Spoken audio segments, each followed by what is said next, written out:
All right, welcome back, watch fans. We've got an exciting episode for you today. We have joining us. Actually, this is an exclusive. We have one of our aristocrats.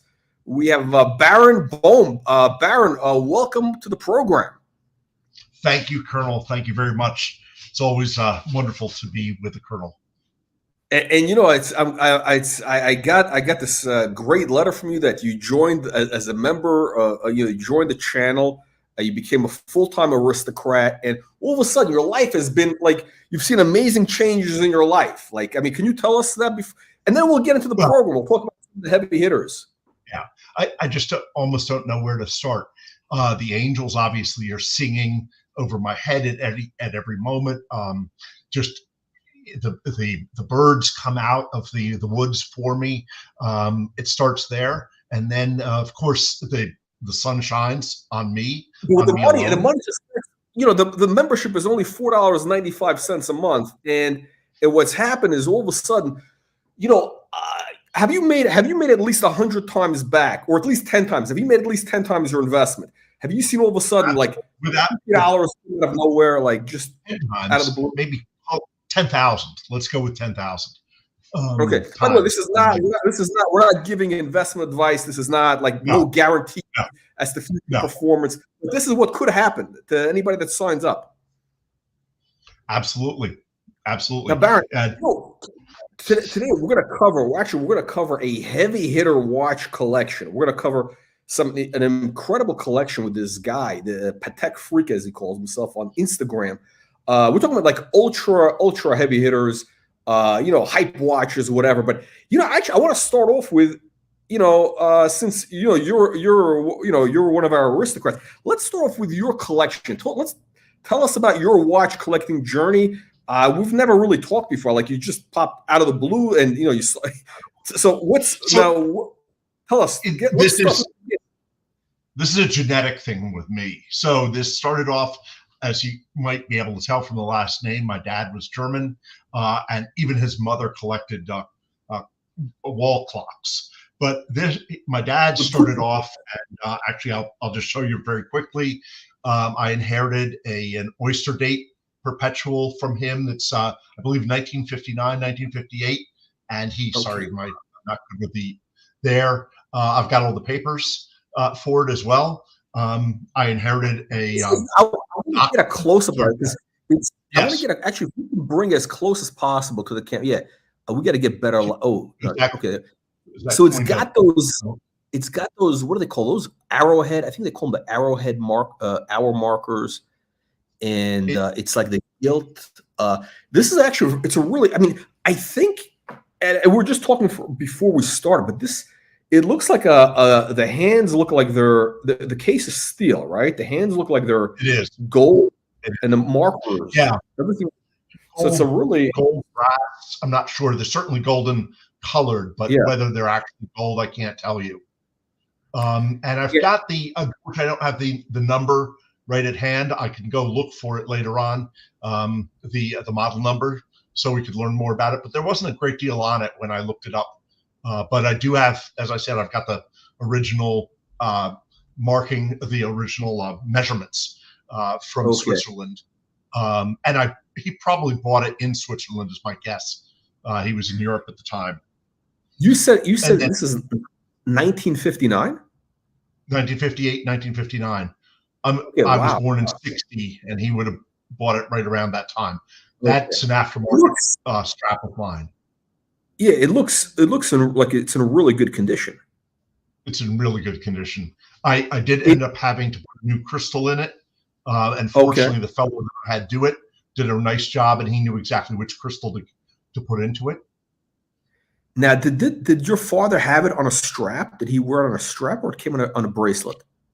He wore it on a aftermarket bracelet that was not. I didn't think was appropriate for it. I'm a strap guy. You'll see when you see some of my others, the ones that I'm allowed to show, no Tissot's, no Ebels, but I'm a strap guy. So I put it on a strap, and he had it on an aftermarket strap that I didn't think did it justice, actually. Yeah.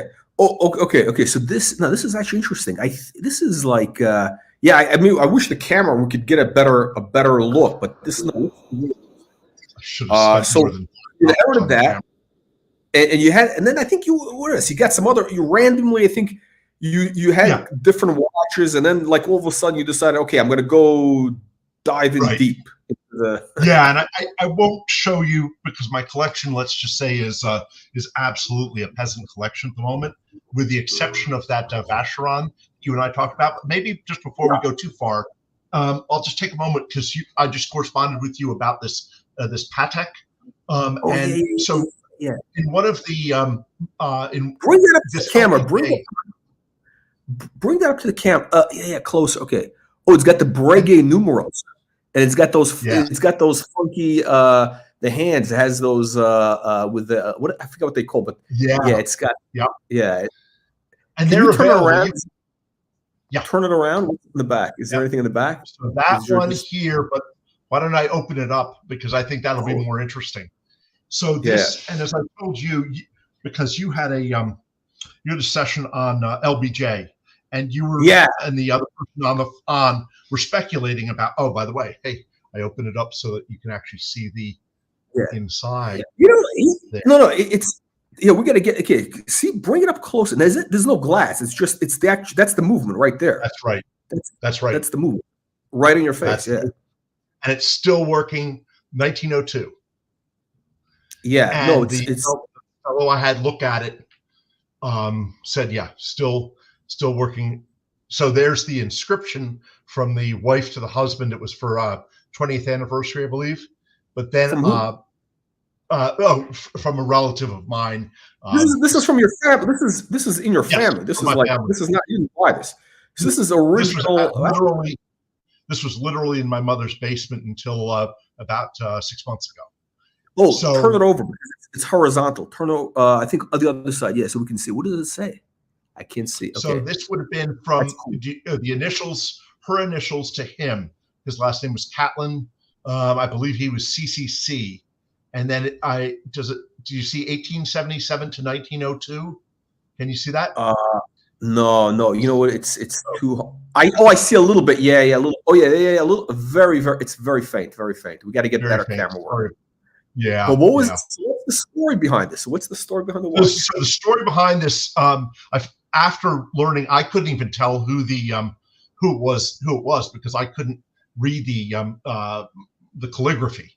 I think this would still be called calligraphy. But then once my local jeweler told me what it was, I was able to figure it out because I've been doing some family history. So this is a fellow who was actually a very famous chemist out of Providence, Rhode Island, and his wife gave this to him. They had no kids of their own, but my great-grandfather sort of was their adopted child. What was kind of fun is there's this case actually is from Providence, from the jeweler. The jeweler's gone out of business since then. Oh, come on, Wolf. But this led me to confirm that, in fact, it was that one individual. Okay. Wait. Okay. So wait. So the story is okay. So the story is it got to your family. Your mother inherited the watch. Yes, my mother inherited the watch from her father. From her father, ultimately from her grandfather, whose uncle gave it to him. Okay. Wow. This is like and this is so. What's the story with that 1897 to 1902? Do you know what that's all about? So that was an anniversary. So this fellow's last name was Catlin, and his wife, they had been married in 1877, and she gave this to him for their 25th wedding anniversary. Okay, and she got this jeweler in Providence, Rhode Island. And at the time, Providence was prosperous. Okay, yeah, exactly. No, it's interesting. So 1902. So let's take a snapshot. 1902. Actually, Providence, Rhode Island, at that time was like, it was like Philadelphia or whatever. I mean, like, actually, it was big. It was because it was still, I think did they have whaling in Providence? Was that still from the old? I think they still had a little. Providence was more of an industrial town, I think. By the way, that's where Berkshire Hathaway was from, the general area. Yeah, but they still had it was still that 19th century, like that New England. There was still money from the whaling business, and there was some industrial. And again, you got to realize, the American industrial, I mean, it was all in that New England area. It was all like all those New England towns and everything.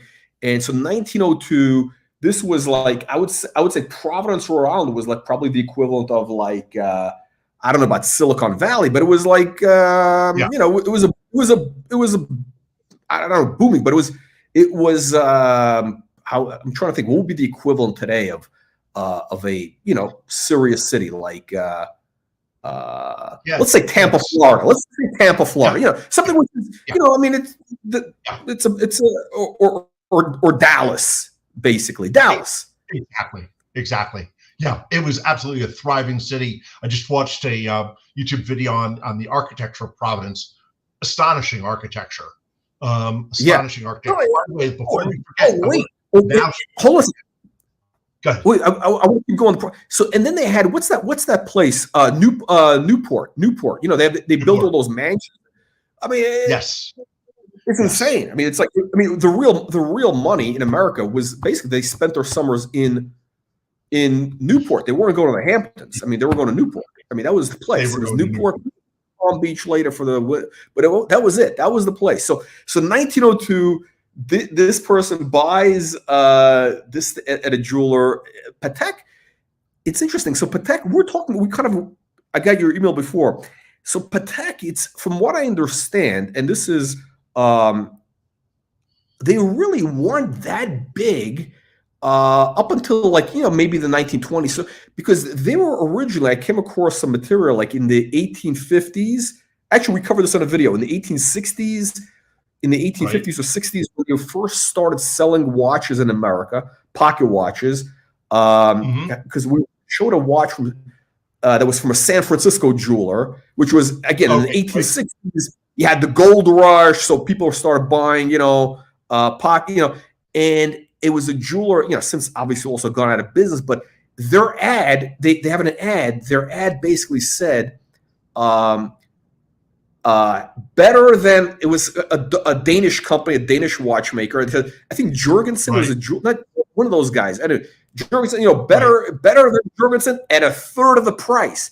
So Patek was like not as they were like an up and comer. They were basically like the equivalent of I'm trying to think who would be an up and comer today. Like not even it would be like a I can't even think, but they were nowhere near where they are today. Now around they started getting, and by the 1920s already, you know, the branding and, you know, and also back then, what's interesting is a lot of these, you know, still in up until I think the 1930s, you know, a lot of watches like this stuff was, you know, the retailer's name was on the dial. The watchmaker was like, you know, that was like a secondary, you know. It was a secondary consideration because, you know, the retailer is right on here as well. So it does say Patek, but it actually has the retailer's name either at the top or the bottom. I'll have to take a look at it.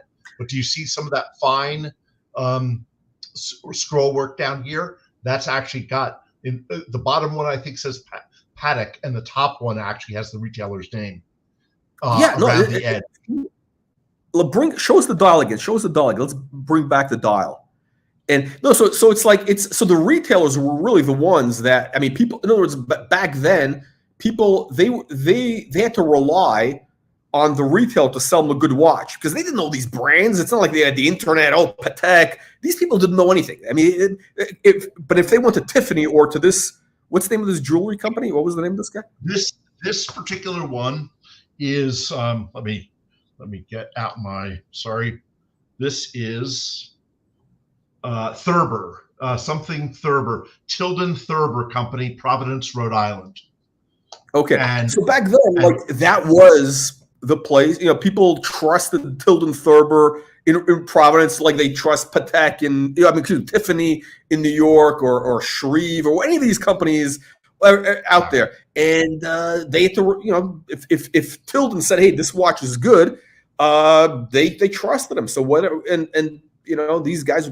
So it's fascinating. So you got this. You see more evidence of that right here, also, because now this is going to be a women's watch that I also inherited from another relative boy, if I only had any of the money that these guys all had at the time. So nice. that's a women's, I would call that a cocktail dress. Is that platinum? Sorry, that's sorry. Is that platinum?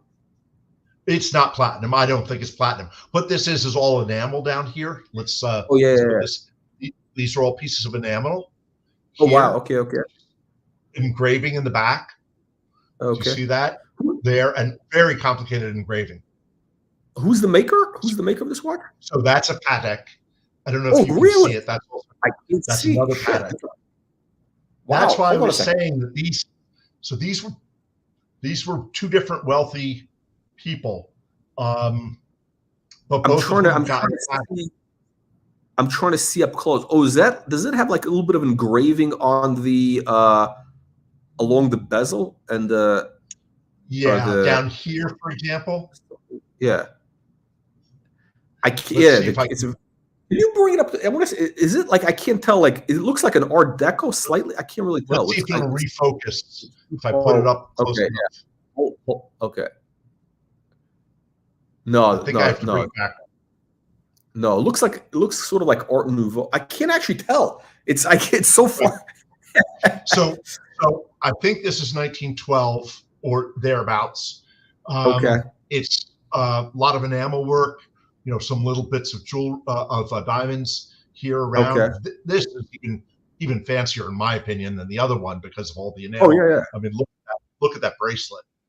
It is missing a piece here at the bottom. If you see the piece at the top, the matching one, so it's got a piece of enamel up here. It's missing down here. But it's also one that my local jewelers opened up for me. And also, incidentally, working. So I've got a bunch of these. You know what you got to do? You know what you need to do? You need to get the archives from Patek. It's going to cost you like $600 a piece. It's worth it. I mean, because look, you're going to keep these watches. It's not like it's a family thing. It's part of the story. It's worth it. There's actually one on Chrono. I don't know if it's still on there, but they've done that. I'll just show you for a little bit of fun. You know how you've talked about old watches being so small? So that was my grandfather's, and this would have been, I'm guessing, somewhere around 1930. And look at how small that is. That's a little smaller than a quarter. They weren't. By the way, I didn't say they were small. I said they were classical. This is the proper size. This is what watches were, and people wanted small watches. That was the sign of quality. That if a watchmaker could make a wristwatch small rather than a pocket watch, that was the sign of workmanship. That if you can make something thin, small, that's what it was all about up until like up until like the 70s, or excuse me, not even the 70s, up until like the 90s. Really, the 80s. It was all about thin, small. That was, a dress watch, or was all that. But here's an example. Here's a more modern, but this is a Weiler Beta. This is the beginning of my personal collection, but look at how thin that is. I mean, that thing's. This is going downhill. No, Baron, we're going downhill here. We're going from Patek to like some. Right. We're going off the tracks. This is downhill. But all of a sudden, you had an epiphany. I don't know. You were kind of in shitter watches, and then like your ancestors had quality watches. You went into shitters, but all of a sudden you had an epiphany, and recently you bought a Vacheron, which is coming soon. Vintage Vacheron. Yes. If you like, I could try to share it. Share the eBay screen, because right now it's. I'll tell you. Actually, hang on. I think I may have to do it on my end. What's the model number on that watch again? Look at. I don't even know if they have. So look. 4555. 45. Rare. Yeah. Vacheron. Okay. Model 4555. Okay. So there is. Okay. So we're gonna. So this is it right here. If I go to the eBay listing, it's not going to show up. But okay, so this is. Hang on. Yeah, it's not going to show up. We got to go back. So basically, but this is the watch, right? Is it showing up on the screen? Hang on a second. Is it on? Oh shit! I'm sorry. Hang on. Sorry about that. There we go. Okay, there it is. There it is. There it is. There it is. Okay, so this is the honeycomb dial. Hang on a second. I want to see if I can get a better image of a 4555. There Let are me see not if I many can. out there, but yeah, see what you can get in the honeycomb. Okay, there we go. There we go. This is it. I think this is your watch right here. No? I think that's it. I haven't been able to find any others on the web Yeah. of the honeycomb. No. So this, okay, so if we can, I don't know if we can get a better image, but this is what is it? This is like late 50s or early 60s. What year is this? The lister thinks it's about a 1952. He said his dad bought it at the what's the term for the army shop? Why am I PX, just lost something it? PX? At the PX, like all those famous Rolexes, right? You hear all this Rolex. They sold Vacheron at a PX. What? This must have been a fancy army base. Well, remember they sold all those Rolexes at the PX. But Rolex was basically like a tool watch back in the day. But it's interesting. It could be because I don't know. They sold all sorts of stuff, right? If this was, let's say, in Europe, right? If this was in Europe, maybe.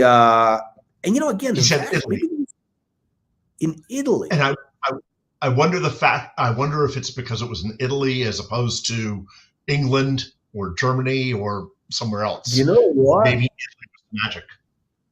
I'm thinking maybe it could be after the war, the 50s, still the European economies were not doing that well.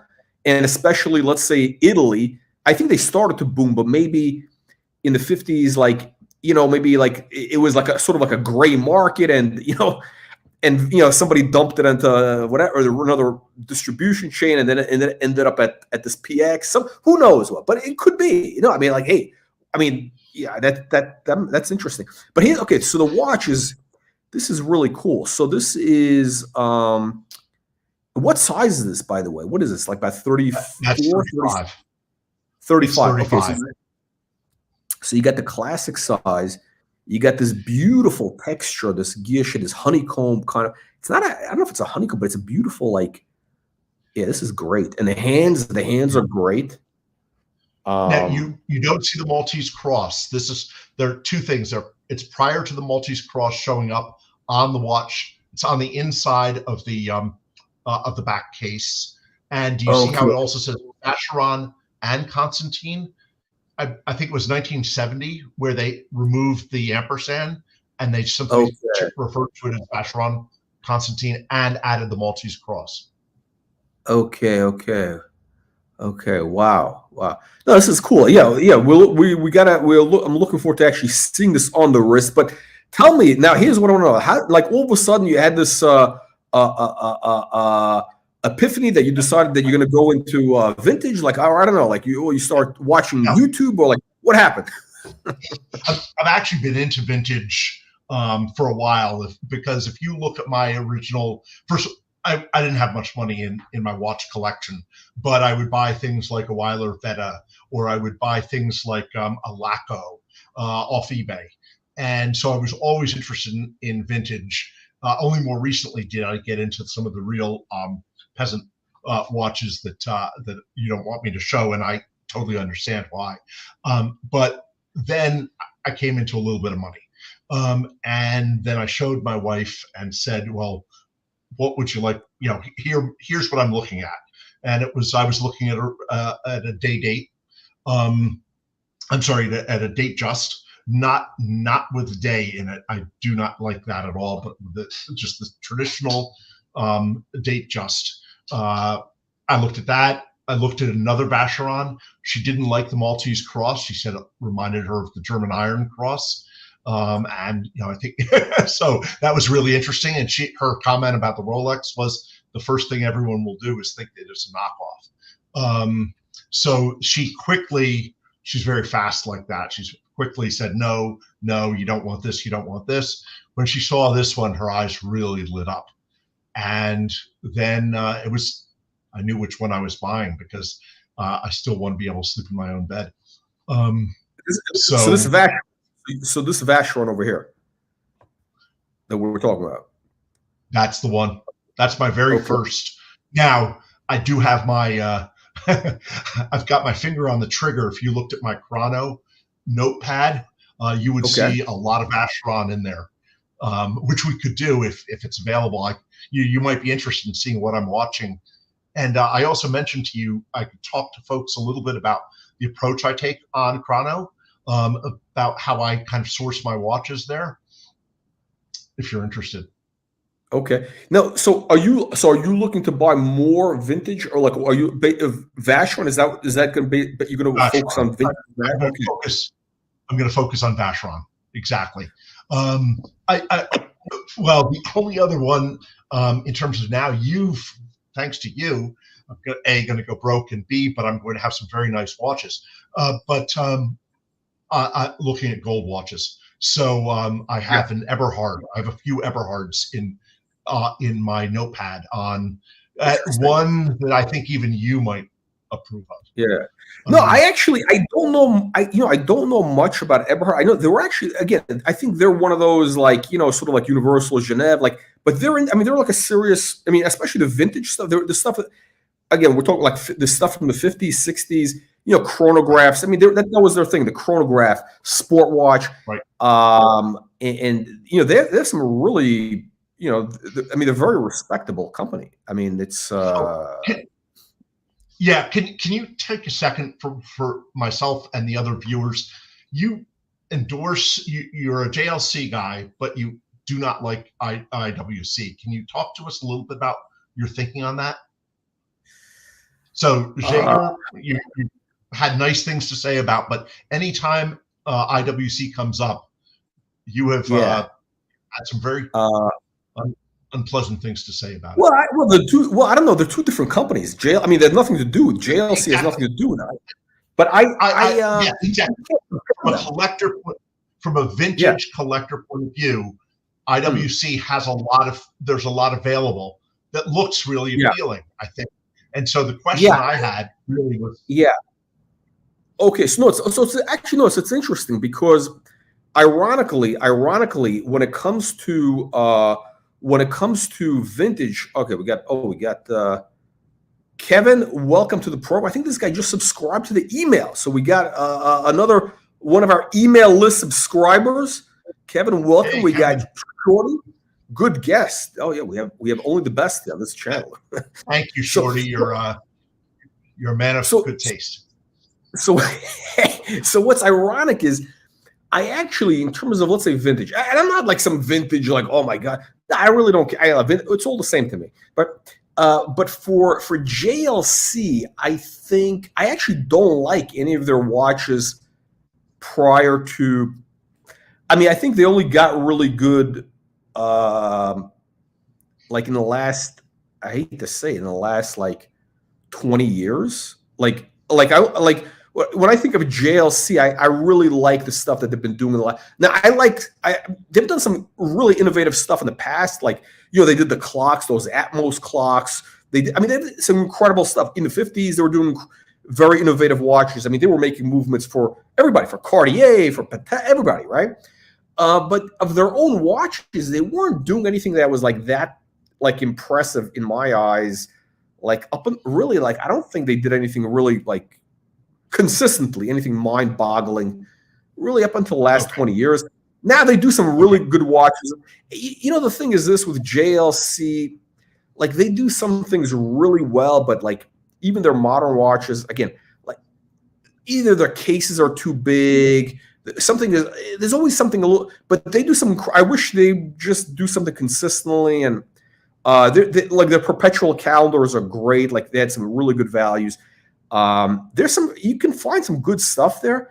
They're just, I just feel like they always just kind of miss the boat just a little bit. They always just miss things a little bit, but the values are there. But in terms of IWC, I think IWC was doing, design-wise, I'm not talking about mechanical.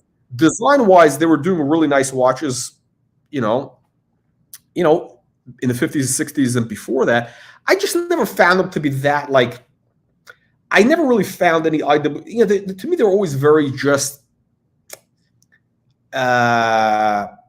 utilitarian. Just nothing special.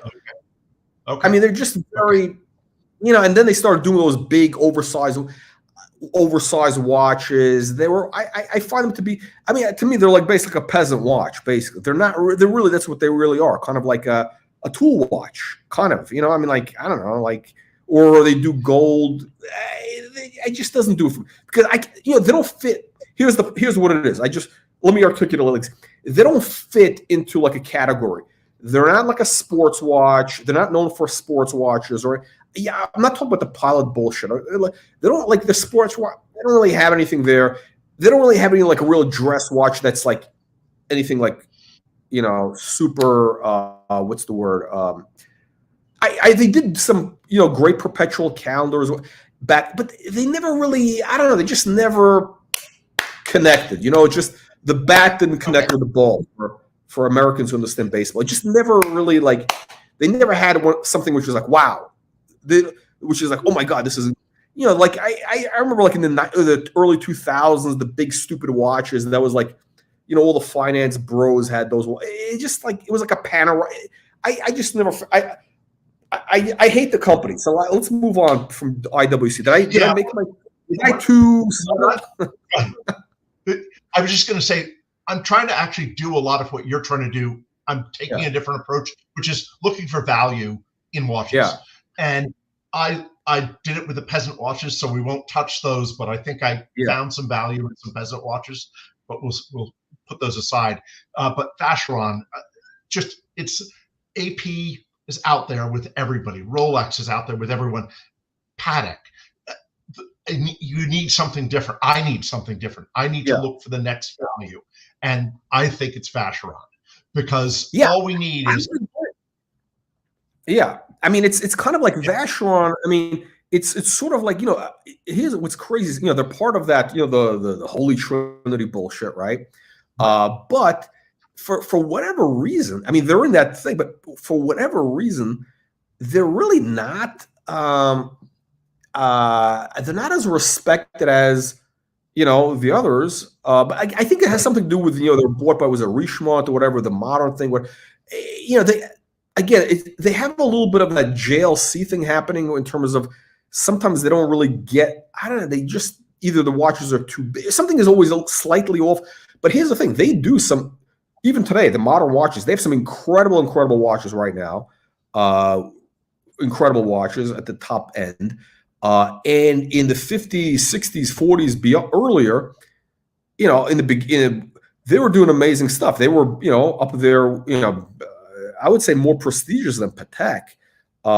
And you can get like, you know, really good value in terms of, you know, we're talking about gold watches, dress watches, you know, 50s, 60s. I would even go with the pocket watches. I don't know if you want to, I mean, like, you know, it's like the thing with, I think the best, if you're talking about value, the best value, I believe, is in pocket watches. Just the problem is, how do you wear it? You know, it's like these days. How do you wear it? I have all these pocket watches that I've inherited. What am I going to do with this? You know, that's, well, you know, and that's not even that's not even the Patek. I'm going to bet on Vacheron wristwatches as the next value play, because I think all it's going to take is somebody to realize that it's one of the Holy Trinity, one of those three. So how do I take advantage of that? I being the person who's really putting this together. How do I get some big celebrities behind it? And how do I put some money behind it? And then I think Vacheron's going to be back in the game. It's like, it's like, I don't know, the Puma of athletic wear. You know, Puma just died and then it's coming back.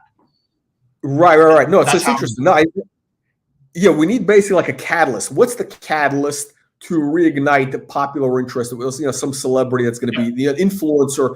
You know, like what happened with the Cartier in the last couple of years. Oh, all of a sudden, oh my God, Cartier. Yeah. Oh, so I don't know. I don't want to reveal a lot, but if you saw Taylor Swift wearing a Vacheron, do you think that might make a difference? No, she's not. No, it's got to be like a Jay-Z, you know, like one of these, you know, like a celebrity who's known for watches, like Jay-Z, or like what is a Mark? Actually, Mark Wahlberg doesn't wear vintage. Jay-Z wears vintage. Who else isn't? Yeah. No, you got to get one of these tomato cans from like Hodinkee, one of those crayon eaters from Hodinkee. they're gonna, if they start wearing Vacheron, all of a sudden, oh my God, oh, this is the no. So there's actually some they did. So here's the thing. I think with Vacheron, if you go in the kind of that 50s to 70s, there's a lot of like, and especially if you're willing to go to those like integrated bracelets, the 70s with the gold and the diamonds and all that. There's a lot of really, I think that's kind of going to be the sweet spot, like those funky 70s, which all of a sudden, like with AP people, that's, they did a lot of interesting stuff. And listen, as far as it's money in the bank, you're not going to go broke behind Vacheron, like gold watches. It's yeah. Hey, thank you. That's kind of the bet that I'm going to place. I've got my eye on two that I'm probably going to pull the trigger on very quickly. And then, as I mentioned to you, maybe before we started, I'm thinking Eberhard might be another one, sort of a sort of company, because that's what I'm interested in, is figuring out who's next. Yeah, I think no. So Eberhard, I think with Eberhard, I don't know too much about, but I think like for Eberhard, it's got to be like you want to go with that best of breed, like what they're known for, which is like chrono, sport. They're basically a sport watch company, so it's got to be that chronograph today, something, and today, and with that, yeah, with that like 60s, 1960s type of thing, and with Vacheron, I would stick with things which have like really interesting dials, like this honeycomb type of dial. Like there's a guy on Instagram, this guy Ronnie or something, R-A-N-A. He's an Indian guy who lives in Africa, and he's got a major vintage AP, not AP, actually no, vintage AP, vintage Vacheron. He's got some crazy stuff he shows, but yeah, the dials are the key thing. But all right, so but let's go. Actually, the topic of today's program is, okay, we got sidetracked. The topic of today's program is, we're doing a collection review. So Baron, I'm going to go through this collection here, right? Because you watched the video, our 10 Commandments for Watch Collectors. Did you watch that video? No, I've watched elements of it, and it's been referred to I've watched a lot of videos of yours, but after all, I respect the Colonel, so I want to be up to speed. But unfortunately, I haven't watched the 10 Commandments yet. I've seen the tangential references.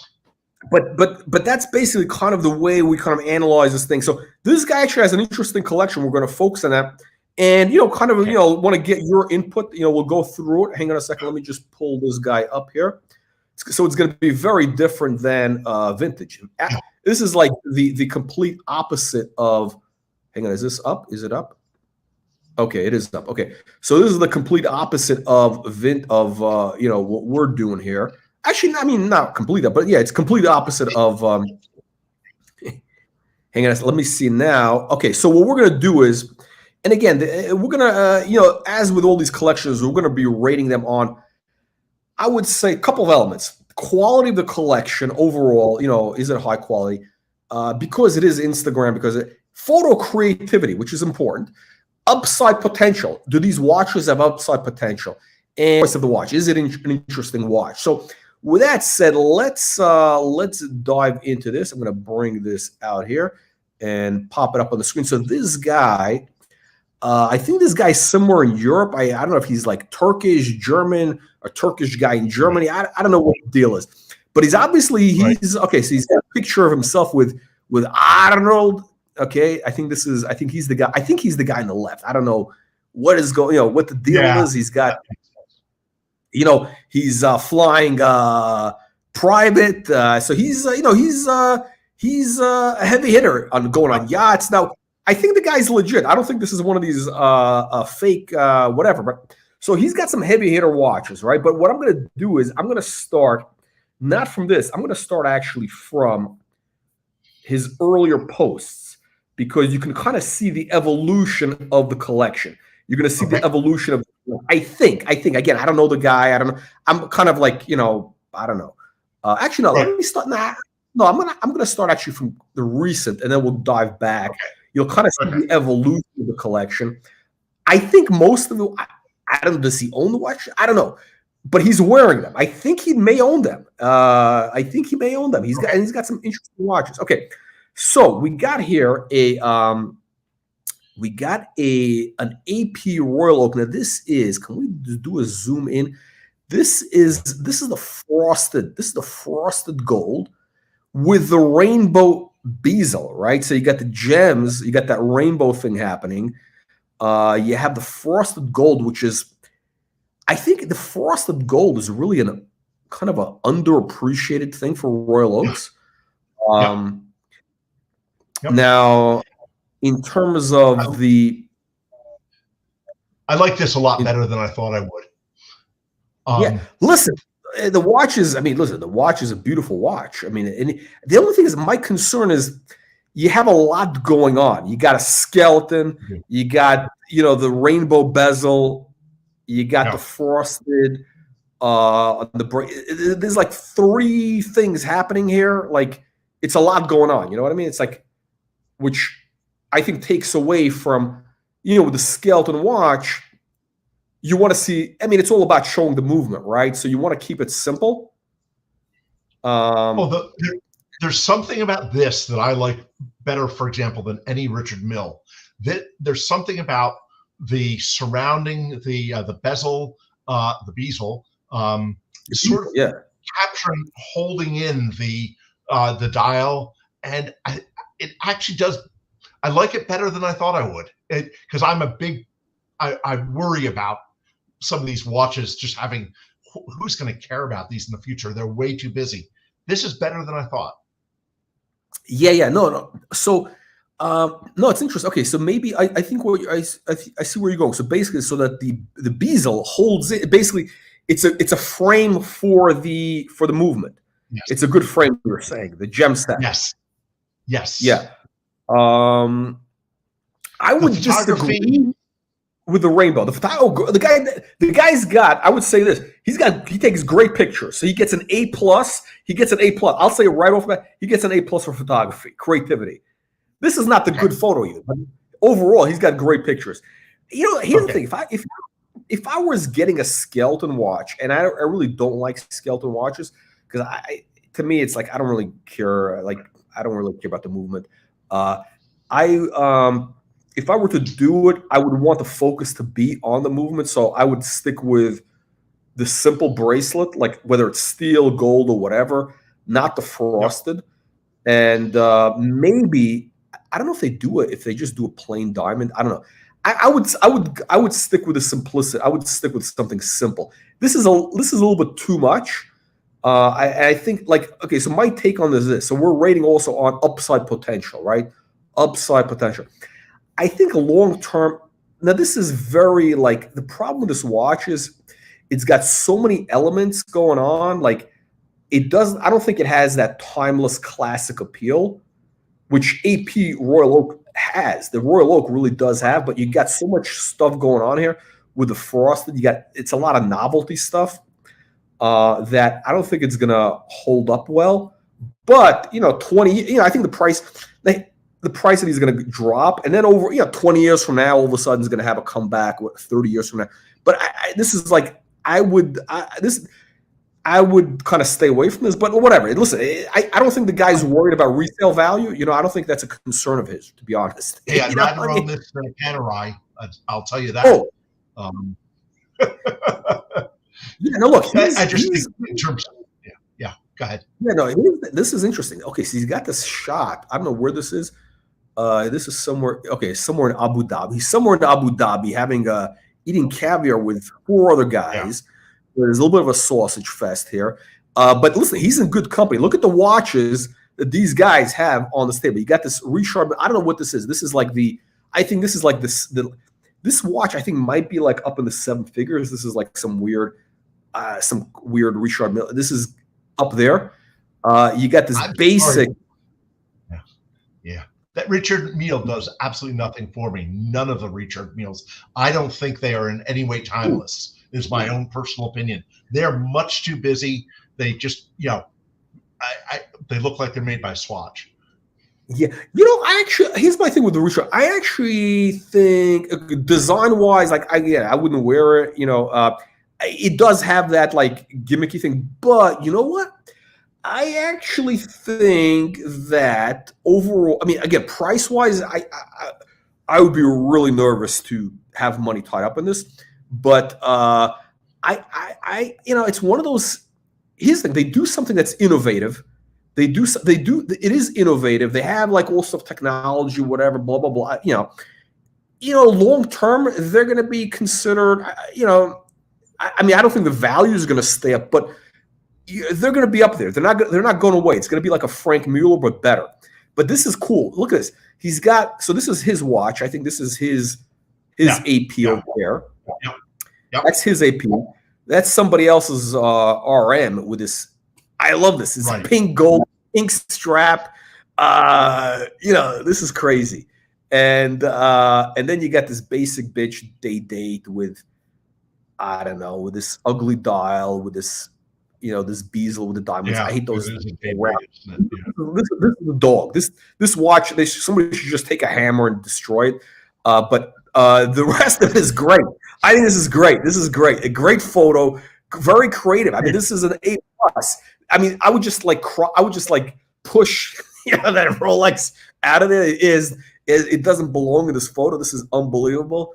Out of the other three, which one would you take off later on? What's that? Out of the other three, which one would you quickly swipe off his plate and run out of the restaurant with? You know what? I actually like this pink gold at the bottom with that. I mean, like with a pink strap. That's like a. I mean, I can't wear it because they just I can't get into it. The size for multiple reasons. It's not my thing, but it's a cool watch. I mean, it's like if you can pull it off, that's a great watch. If you can pull it off, it's not. This is not for everybody. Yeah, I mean, it's like. It's basically like driving this type of Lambo. I mean, very few people can pull that off in terms of, the attention, the whole thing, and also isn't the comfort, the practical. It's a different mindset. The person who buys the RM is the Lambo guy who buys the lime green, the crazy color. It's part of that same thing. I respect it. It's like. Why not? Yeah. It's like, it's people want to have fun, right? Like, what's the point of making money, right? If you're not going to enjoy it, right? It's like, so he's another RM guy with, I don't know. So I'm not really into the RM. So I'm going to move on. But this is his AP. So he's got some very interesting watches here. So let's get into this. Okay. We're going into the heavy hitter territory. So this is the, Nautilus rose gold. I love this. The rubies on the bezel and ruby markers. This is amazing. And in rose gold, it's a little bit like, it's a little heavy, but like rose, like too much red. But wow. I mean, this is like, I mean, in person, this has got to be like amazing watch. This is like a $500,000 watch. I'm surprised at how much I like it. I actually think the rubies do a nice offset. They complement the watch in a way that I didn't expect. You know what it is? Go ahead. Yeah. Sorry. Even inside on the dial itself, I think those rubies they're classier than I expected them to be. It's turned into a very classy watch. Again, I much prefer this to a Richard Mille. I prefer his other. We can't compare. It's comparing a Rolls or a Bentley to a Lambo or a McLaren. Actually, to a McLaren, you can't compare. It's like they're completely different beasts. But I'll tell you what I like about this. The thing with the gem set here is the shape of the gems. You got the baguette shape, which I think is if you're going to do diamonds on a men's watch, you want to go with this baguette shape. It's more of a masculine shape than having like a round, like the Rolex when they do. I don't know, whatever visually. So it looks great here. And also the thing is this, the Nautilus, I kind of think the Nautilus is a bit of a hokey, kitschy watch from the 70s. I mean, it is for vintage. I really don't think they should be making them today. I've said that on other videos. I think it's it's a novelty thing, as opposed to the Royal Oak. The Royal Oak is a timeless design, whereas the Nautilus, if you really think about it a lot, it's a little bit, it's a little bit gimmicky with the whole thing, whether the shape, with the whatever. But the baguettes, the rubies, they really they make the bezel look good, and also the baguettes on the hour markers, I think, is always a great. If you're going to go with diamonds, whatever, gems, but the baguette shape is what you want. You don't want to have like little round baby diamonds. You want to have the baguettes. It's like very like, I don't know, Roman Imperial. It's beautiful. The one thing is the white date window. The white date window is a it's I'm looking at this and it's not a date guy at all. I'm a time only guy myself, and it looks okay, but I'd rather not have it. No. So it's, what? Here's the crazy thing. If the date window, I don't know if they have the philosophy of the date window, but at one point they were doing date windows either to match the dial, or they did white on black or something to at least blend in. And the white, it looks a little cheap. Now, this is a beautiful chocolate dial, actually. The dial is chocolate. Why couldn't Patek do like a brown chocolate, whatever, date window with white? That would have been a killer look. Right. Anyway, look, the watch is a great watch. I mean, that's it. I mean, what else am I going to say, right? Okay, he's back to this. And look how great it looks. And now you can see the details of this. Much better in this photo, no? Much better. You can really see the details of the frosted. Great. The colors, also the background colors help it a lot. I think the white, his jacket looks good with it. Yeah. Impressive. It's the frosted is just very busy with the gems. If they did on the classic, or if you just on a basic rose gold, a royal oak bracelet would be amazing. The frosted with the gems, it's too much. It's too much. It's like, but actually, if you look, this guy, like, I mean, look at this. I don't know. This guy puts monograms on the sleeve. I don't know, monogram on the sleeve. Like, I don't know. It's a little too, there's some things you don't do. But anyway, let's move along. We got some ultra heavy hitters. Look at this. Look at this great shot. He's taking a picture with a hamburger, right? Cheeseburger. Do you know what this watch is here? I don't know what this is. Okay, this is like $1 million. This is like $1 million watch. This is a Patek tourbillon minute repeater. And this is like, and I love this photo that he's doing it like very casual looking, whatever. It's like, but this is like, I mean, this watch, hang on a second, let me see. Patek, let me see if I can find one, if I can find a video on YouTube where they have the sound of the minute repeating. Hang on a second. Let me see if I have this. I'm going to see if I can find it. There's only. Okay, let me see if I can. Oh, wait. Okay, hang on a second. So. I don't think that's the sound of them. I don't know what this is, actually.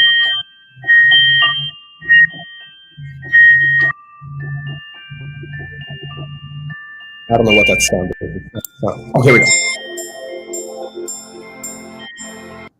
You know what's annoying? These guys, they make a video. It's about a minute repeater, so you want to hear the sound. But why do they have background music? They should not have background music here. I want to hear the minute repeater. Listen to this.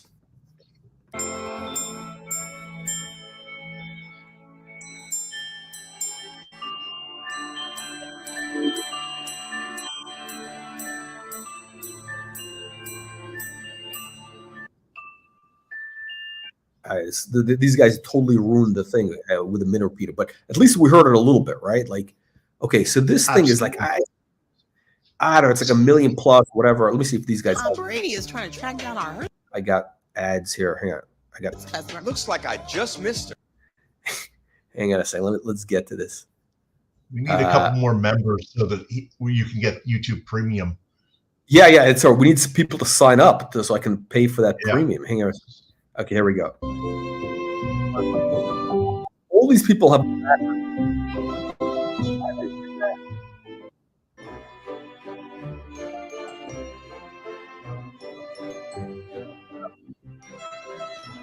we gonna hear it?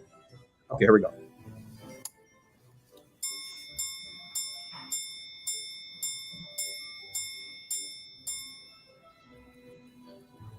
That's spectacular.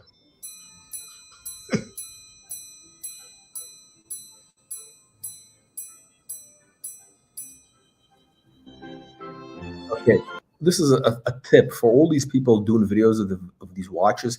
If you're going to show a minute repeater, I want to hear the minute repeater. I don't want to hear background music. I mean, what kind of tomato cans are these people? Anyway, so this guy, look at this. This is a mega heavy hitter watch. Now, in terms of, I mean, I think this. I mean, I don't want to say it's ugly. I just I don't know what it. So the hands, I think the hands are actually ugly. The case, what do you call the sides of the case? It's got a weird design. Like, I would not wear this watch. I think this watch is a piece of shit. I mean, I don't care if it's where I can't read the time. And yeah, well, you know what it is. You know, with these skeletons, it's not about reading the time, but whatever. No. But this, I mean, it's kind of the sides of the case and the hands. They're really ugly. I mean, really, it looks disgusting. It really does. I'm not trying to be funny or whatever. I find this thing repulsive in a way. The skeleton, the movement is beautiful. The movement is beautiful. Just that sides of the case, they have that funky thing. The side of the case. What were they thinking? It's just way too busy. It takes away from the actual beauty of the watch. And I agree with you on the dial. Did we even? I don't know. Hang on. Did we show? Hang on a second. Did we show the sides of the case? I just want people to see this. I want them to see this horror. And look, this is modern Patek. This is the problem I have with modern Patek, is that they're doing stuff which is like. Hang on a second. Where do we see the sides? I just want to show the sides of this. Okay, here we go. Okay. There. Okay, can you see this? Yeah. What the fuck is this? Yeah. Now this looks like. I get this thing over here is like. There's no function. There's no. It's not beautiful. It's like when Patek does their engraving, I think it looks like vomit. The Patek engraving, I think it looks absolutely disgusting. And this is absolutely disgusting. This is actually kind of cool, the way they have this thing with the lugs. It's got a little bit of that Coda 1159 thing happening. I don't know what this is. It's like this. I don't want to use the word Baroque because it's not Baroque. It's like, look at this. What the fuck is this? What the fuck is this? It almost looks like they're just glued on there, and they had a couple extra pieces, and they thought, hey, this looks like fun. If there's a guy out of Texas who does some engraving, you can send him your Rolex, and he does some really interesting engraving. That I think is appealing. Find a watch you love that you'd like to just dress up a little bit more, and very interesting stuff. I'm okay. By the way, I'm okay. You know, some of these guys do this type of engraving that they do on buckles, this kind of cowboy stuff. It depends on the skill, right? It depends on the design. It's all about the design, right? Now, there's something interesting. I wouldn't do it, whatever, but when Patek does it, they choose the ugliest, most repulsive designs. I mean, they have some people there with no taste. I'm sorry to say it. Look at the movement thing is, I mean, it's beautiful. Look at it. It's great, right? The movement is beautiful. Yeah. But look at the hands. What is going on with these hands? I don't know what's going on with these. I don't know what's going on. To me, this is just anyway, this watch, I would say, is a piece of shit. But let's move along. Okay. So he's got, this is, again, another heavy hitter. AP Perpetual. I love Perpetual calendar. The Perpetual calendar with what is going on here? With the skeleton on ceramic, black ceramic. Yeah, you can't, this is here's the thing. I'm not I can't personally, I can't get into the whole ceramic thing, but oh shit, it's showing up. Hang on a second. What's going on here? Hang on. Okay, there we go. I'm not sure. There we go. Okay. There we go. Okay, sorry guys. Yeah, okay. Baron, by the way, when I'm talking about the watch and it's not on the screen, please tell me it's not, to show the screen because I don't know if it's not on the screen. There we go. Okay, so we got that's Chrome Hearts. That's what it is. Chrome Hearts, that stupid the whole Chrome Hearts thing. I don't understand that thing. It's like some weird thing. People buy that brand. I don't get it. Anyway, so the thing this does nothing. First of all, with the black color, you can see his shirt is reflecting off of the watch, so that you're not seeing the watch, you're seeing the color of his shirt. Maybe he could do some shaving on the side of the watch. It also looks like the watch itself. I don't know if he's scuffed it up, but on the left-hand side there, something's odd. Maybe there's another layer. It just does absolutely nothing for me. Okay, so on the left, so what you're seeing is, so here's the thing. So on that bracelet, right? So those edges are polished. So it's like a reflection. And so the bezel, that base, the bezel, the base, the base of the bezel is polished. So it's got a very, it's actually, when you see it in person, it looks amazing. It's an amazing, the watch is amazing. I mean, it's like, in ceramic. So the thing with ceramic, again, it's, it's all, ceramic, it's all about innovation. I appreciate what they're doing. I think these are really great. I don't think I'd wear a ceramic watch because it's just, I don't know. I just don't like them. It's kind of weird, right? The ceramic, it might break. Do you like any of the porcelain watches that are coming out? The porcelain dials? Does that appeal to you at all? No, I hate porcelain dials. Actually, ceramic. You know who was doing ceramic? It was this brand Rado, R-A-D-O, in the 80s, 70s. Yes. You remember they had all those ads everywhere in the 70s and 80s. So this is not. So they were really the innovators. Now, so I don't know. I mean, it's not my thing. But again, for AP perpetual calendar, I'm always big fan of the perpetual calendar. Hey, if the guy, listen, look, I'll give you mine for Christmas. Because I'm tired of mine. I'll send you mine. There you go. I'm just ceramic. Oh, if I can just take it for anyone interested in a little more information on the custom engraving, there's I'll just talk about a website that folks might be interested in. David Wade Harris out of Texas. Pretty interesting. It might be worth looking at his website. For anyone, I've actually got a watch that I'm tempted to send him and ask him to engrave it. He does a lot of Western stuff, but he does some other things also. I think there might be a watch in anyone's collection. They just say, hey, I'd like to do a little something special, unique to it. So David Wade Harris. Okay. Okay. I'm looking. I'm looking at his thing here, and hang on. I'll pull this up. Do you want to show? Since you thought, I'm showing. Okay. It's on the screen now, right? Okay. So this is. Yes. You know what? So here's the thing. So I actually, for this thing, I kind of get it. I kind of get it in terms of like he's doing a Western thing, and these guys, they engrave, like, it's a thing with guns. You engrave it. It's kind of cool. Like I get it. It's like a real art from the guy, and his designs are actually.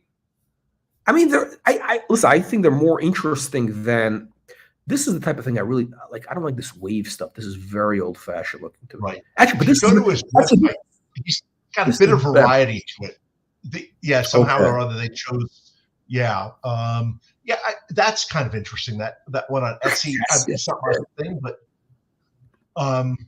he does a lot of Western, and some of it with the black inside. There's a term for it.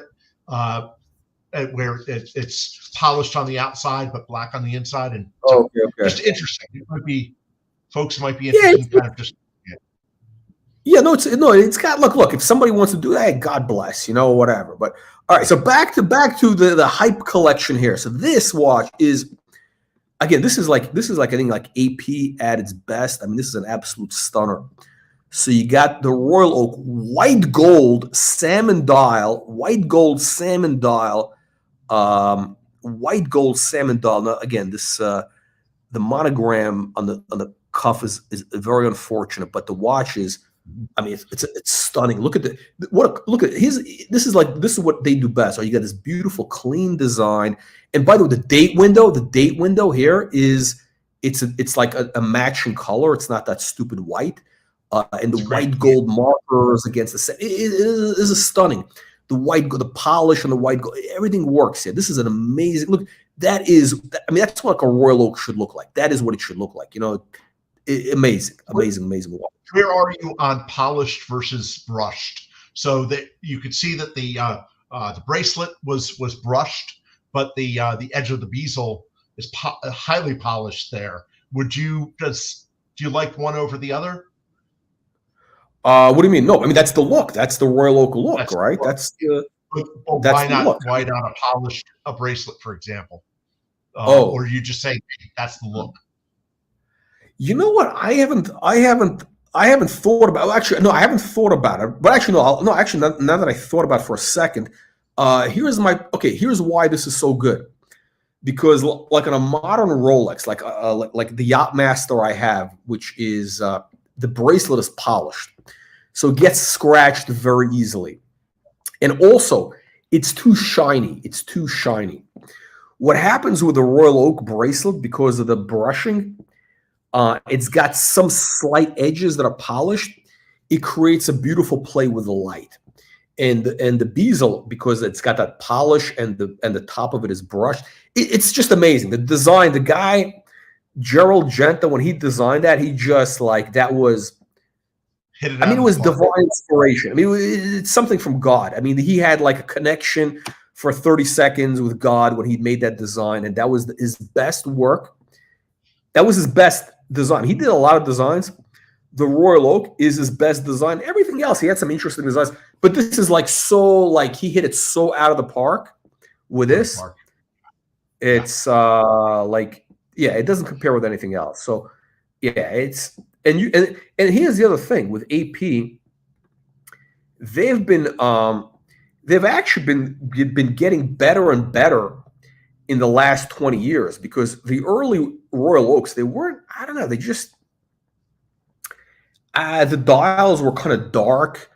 They didn't have like nice they were very boring, and I think starting in the late 90s, they started doing the design was more I should say brighter, or I'd say brighter with more stuff going on, like more what's the word I'm looking for? More the dials became brighter, and there was more play with the light with the newer dials. Okay. And and by the way, and that's when all of a sudden AP started becoming popular only in the last like 15 years. I mean, they didn't have a big fan base in the 90s. I remember seeing AP Royal Oaks in the 90s, and I was like, ooh, they had those dark gray dials, and I was like, oh, what a piece of shit that is. Yeah, it's only when they started doing these brighter dials, like, wow, everything started working. So, by the way, this is his. No, this is a different one. Wait, is this the same one? No, that's the same one. No, this is different.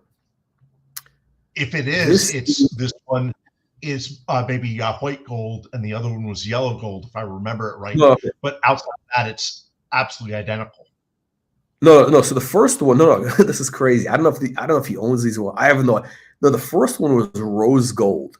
This is platinum. Right. This is platinum with a gray dial, right? This is crazy. This is why would the guy want to have two? Oh, look at there it is. Yeah. Okay. It could be. Now we don't know. It could be that he owns one, the other one is owned by. I don't know. I don't think the guy would own two, unless you never know. But this is, there you go. Look at this is the. So here you can see on one hand. I don't know. What do you think is better? I like the one on the right. I happen to like, because I think the color of those rubies show up better against the whether it's white gold or platinum. I like the one on the left, but I much prefer the one on the right. Yeah, I think they complement better. Yeah, no, actually, I agree. No, that's the thing. That's my thing with the rose gold. The ruby, that red and gold, the rose, it blends too much together. It just doesn't work.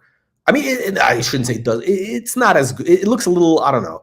But on white gold or whatever white metal, it's great. I really can't tell. And I'm not actually, I don't like, if it was white gold, I would like it better. I don't like platinum. Something about platinum I find a little bit. Did we actually just see our very first two-tone in there? Was that yellow gold on the surround?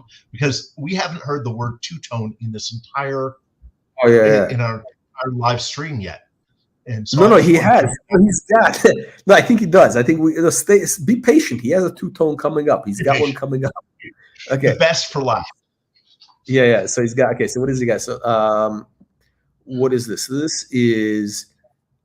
Again, I don't know if he does the owner, whatever. I don't know what's going on here. This is it. One is a friend, but he's basically showing me like this is like some 5711.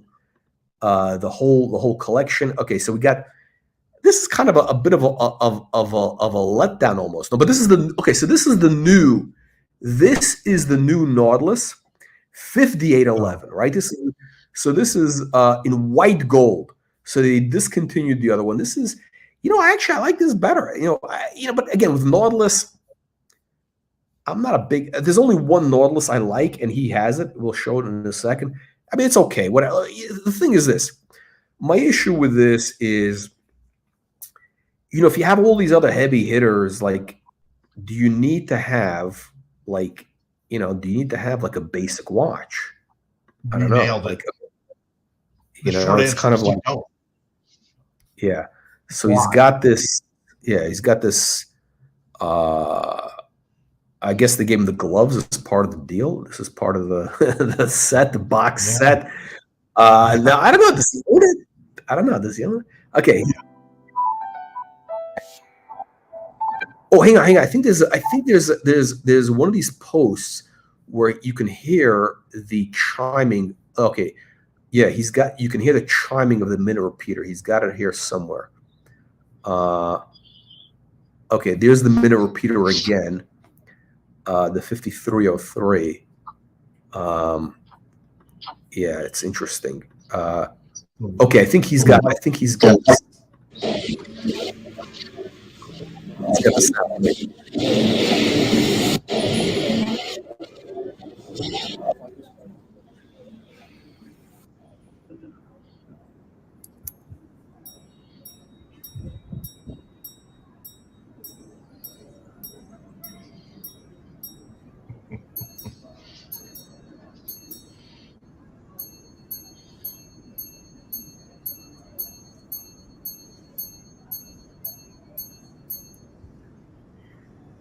Okay, that's how you make a proper video with a minute repeater. I mean, the sound is. Yeah, that's classy.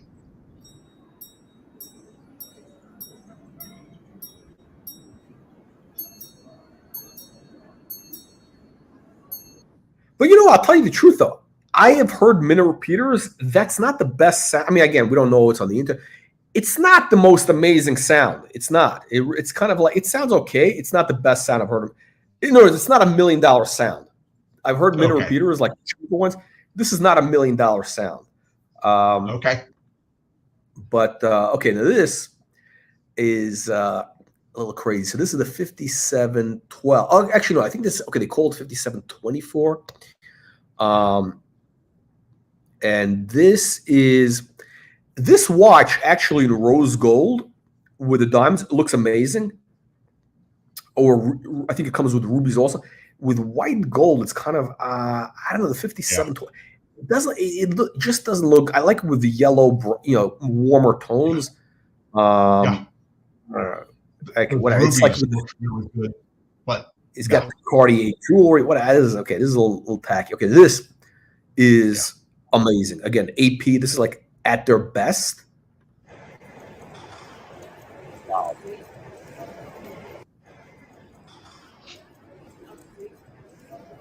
Yeah. Okay. So you got a rose. I think this is rose gold, right? This is rose gold tourbillon. Rose gold? Looks yellow to me, but I may not have my colors down. So this dial that they do for. So here's the thing. This tourbillon that they do, right, is I don't really give a shit about tourbillons, but if you're gonna show a tourbillon, you want to really show it off. And the way they did the design on the dial is guilloche, which kind of like goes out like a kind of, I don't know, like an opera hall or something. I don't know, like it really emphasizes it's such a beautiful design. That's such a killer design. Unfortunately, the light doesn't happen as much as I would hope. It just, maybe I've got higher expectations, but there, yes, if you can hold it in that position constantly, great. But I think he found the right light for it. But what is this? Right no, here. This is what is it? This is I don't know what the metal is. I think they call it I don't know this model. The LeBron James. Is this yellow gold? I don't know what color metal, but it's got sapphires. Actually, the sapphires in the blue dial. I don't know if I really care about that much. It's a little too much tone on tone.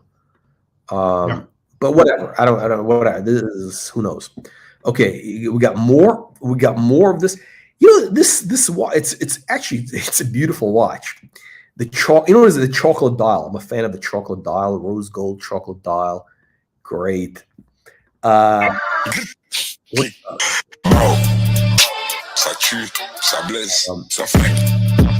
Video here. Okay, so we got again we got the I don't know, this. The more I see this watch, the more I don't like it because of the because of that. I prefer this over the last one you saw, over what I'll call the Opera House one. And I know you like that one a lot. I'm surprised at how much I like this. Yeah, this frosted thing. But we know what to get each other for Christmas, so. Let's take a look. I mean, I like frosted if it's simple, but when you got the gems, you got it's too much. Too much. Okay. Okay, you got some Cartier, whatever. I don't care about this. Okay, this is a cool watch. This is the Celestial. I think he shows two of them. I don't know. Again, we don't know if this guy owns half. I think he owns some of the watches at least, right? I think. I don't know. Okay, so it's the Celestial in, I believe. Is it? What metal is this? It says R. I don't think this is it rose gold? I don't know. You can't tell. With the Piguet diamonds, which is a great look. Now this is, it's pretty crazy. Actually, we can show a video. There's a video of this movement. The movement is interesting. It's like basically shows you the Milky Way. The Milky Way, as based on the time, it shows you where you are, and also the moon phase. So it's this watch. This watch is about 200 grand. It's not like crazy for a Patek, for like a super complicated Patek, That rose gold is phenomenal. So the frosted, I don't know. I just can't look at that. There we go. Is this blue or black? No, this is another ceramic or the same ceramic? It's a blue. Yeah, the other one I think is black. What a great picture. He's doing a double fist, right? He's got the Nautilus, right, with the rubies, rose gold, and the Celestial. I think the Celestial gems. I don't know what it is. That one is got to be pricey. It's got to be up there. Yeah. I'm not really a fan of the Celestial. Should we show the Celestial? Hang on a second. This is the. In a second, let me see if I can show the Celestial. What's this is the 60. What number is it? I don't know. What I want to 6104, and this watch is unfortunate. You got a Rolex date with this this dial with the diamonds on this Piguet. Looks like you won it at a. To me, this looks very cheap. The dial looks very cheap. It looks like one of these aftermarket dials. It's not, but it looks like one. Yeah. Personally, I don't think the bracelet is that exciting. I've never loved the Rolex bracelets. I think this is the weak watch of the whole group so far. This is the weak one. What do you think, Baron? Yeah, I agree with you. That there was that one Nautilus you're not a fan of. Oh shit! That basic. You there, Baron? Your mic is not on. Hang on. Your mic is not on. Can you hear me now? Nope. Okay, hold on. I can't. I can't hear you. Your mic. Wait. Can you hear me now? Your mic. I was wondering why is it so quiet. Give me a second. Let me work on it. Wait, Baron. Your mic is not on. Okay. 2 minutes. 2 minutes. Okay. He's gonna fix it. Okay. It actually doesn't matter because we got this shitter watch here that is this watch is not worth comment. But Baron, your mic is I don't hear you. Okay. So talking about skeletons, this is a proper skeleton, right? Look at this. You got you got the classic royal oak. Is this steel or white gold? I don't even know. What is this? This is what is it? I don't know. Oh, it's steel. It is steel. Okay. Now, you got a tourbillon also, which, if you're going to do a skeleton, do you want to show the tourbillon? I don't know. It's kind of, I think, you want to do one or the other. Again, I'm not a skeleton guy, but if you're going to do a skeleton, this is the way to go. It looks stunning. It really does. The plain steel. I mean, this is how you do it. You don't want to have. I mean, the idea is you want to have the focus on the skeleton, and when you have the gem set, the bezel with the frosted gold, it just takes away from it. It's like you take a. It's like you take a Da Vinci painting, and you put some crappy frame around it. It's about the painting. It's not about the frame. So if you're going to show a skeleton, it's about the, it's about the painting. You want to have a simple case. Okay.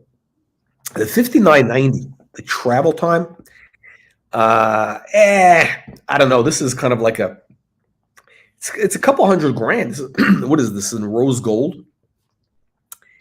I'm not a fan of this design. Again, not a fan of these. Again, here we go. This is the skeleton. Looks great.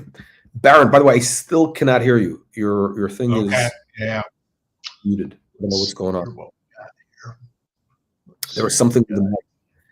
So let's go. Hang on a second. By the way, I'll bring this up for all the people watching. Make sure, guys, you click the subscribe button to get our free weekly newsletter coming into your inbox every week. Link is in the video description below. And we cover everything to do with Patek, Rolex, AP, and more. All right. So now we're going into some of the earlier watches. These pictures are 2 years back, 3 years back. So you see the roots of the collection. So he's got the Cartier Chinois, right? This is in platinum, limited edition. I think these are about 25 grand roughly, the secondary market or something like that. I think something like that, 30 grand. It's a very boring looking watch. It's weird because it doesn't fit into his other stuff. His other stuff is much more flamboyant. Like this watch, I'm assuming he got rid of this. This the gray dial. Ugh, gray dial is like death. I hate gray dials, especially with platinum, because platinum has that kind of grayish color to it. Not a fan. Okay, so he's got a. Now this is interesting. Another Patek Philippe minute repeater.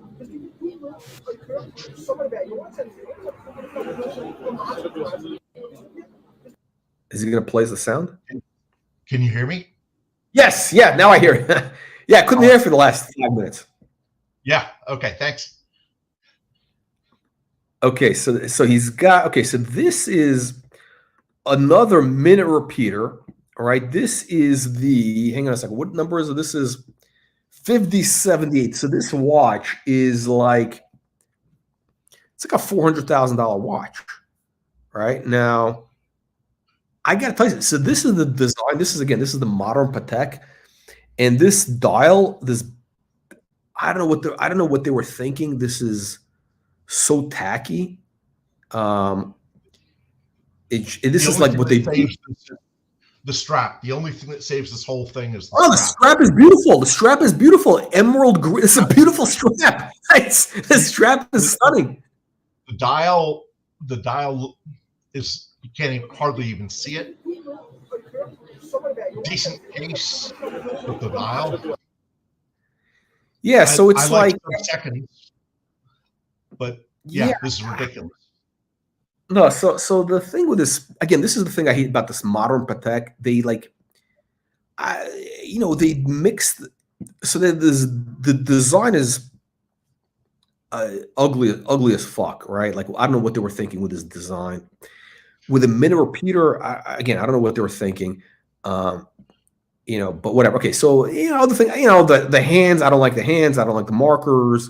That's just my take on it. Maybe somebody else don't have any engravings on them, right? Yeah, it's a little bit tacky. It's a little bit tacky. And I mean, again, this guy's taste is a little bit out there. I think this guy's like Turkish, so it's like that. Exotic taste. These guys might like things a little bit, like he's got some weird, he's into some of these wild colors. Now this is weird. This is the weirdest thing. He's got some Langenzonen watches, which I don't know why, because these are like very conservative, very like kind of dull. Again, I'm not a Lange fan. I'm shocked that this guy has these watches. So this is the most boring. Mother's Day only. What Mother's Day? Mother's Day only. He wears these on Mother's Day to see his mother. To show her these, but that date and the day, terrible. Takes away everything from the watch. The day and the date just need to be removed. A watch like that should never have a day and a date. Yeah, but that's the Langenzonen thing. That's their thing. They do that. The big date. It's the whole thing. It's very. That's why I won't be buying one. Yeah, it's a little bit. It's a little bit. I don't know. This is kind of weird. Like this watch. Like again, this is some of the early. This is stuff from a couple of years back. You can kind of see how the collection evolved, right? And it started off with the weird watches like this Cartier, which in yellow gold it kind of looks okay. I've seen this with maybe some like gem set stuff, but this is like very dull. With the dial is very dull. Like, and I don't understand how this guy would buy, because again, he's got very flamboyant taste. Why would he buy this type of watch? I don't get it. Maybe like he had to buy it like to get something else. Okay, this is I kind of get it. It's a little bit whatever. It's like skeleton with a funky shape, whatever. Not my thing. It's like actually I think these are kind of going to do well over time if people like that. The funky Cartier shapes. It's interesting. It's an interesting watch. It's kind of interesting. I'd rather have one of these than a Richard Mille. I'll say that, but that's as far as I'll go. Yeah. So again, back to this white gold with a salmon dial. unbelievable. And look. Okay, so the date window they did also in this kind of matching tone. Look how perfect this is. It doesn't get better. I'm not a fan of the salmon dial. What other dial colors do you like on this watch? Like, what would you go? Greens, blues, pinks. I'm trying to think of what they come in. I don't know the watch well enough to, but the salmon doesn't do enough for me. It doesn't. There's not enough offset between the sticks and the okay. You mean like the hour bar? You mean like contrast? There's not enough contrast. Yeah, You mean? I want more contrast. Yep. I think there's so I think there's actually a lot more to it than it looks in the photo. Like if you look at it, depends on where the light is hitting it. So because these markers are also white gold, right? You got to see that. You got to see some of the photos. No, it's an amazing thing. I mean, it's great. Again, you got the basic case. I don't know. It depends on the color. They make one which, I like when it's sort of like a silvery white. They do one which is like a sky, like a Tiffany blue. I think they call it. It's not Tiffany blue, but they do some, they do some great dials, especially the modern dials are great. Anything but black. I don't like black because it's just, you're not getting the play on light. But are you a Mother of Pearl fan? If they did anything, I don't know if they do anything with Mother of Pearl. Do you like that at all? No, I think when it comes to royal oak, you really have to have this tapisserie. You got to have this tapisserie. Okay. You got to have that going on. You can't. Yeah, it's got to have that. That's the royal oak look. Like that's the whole. You can't have like a flat or no. You got to have that.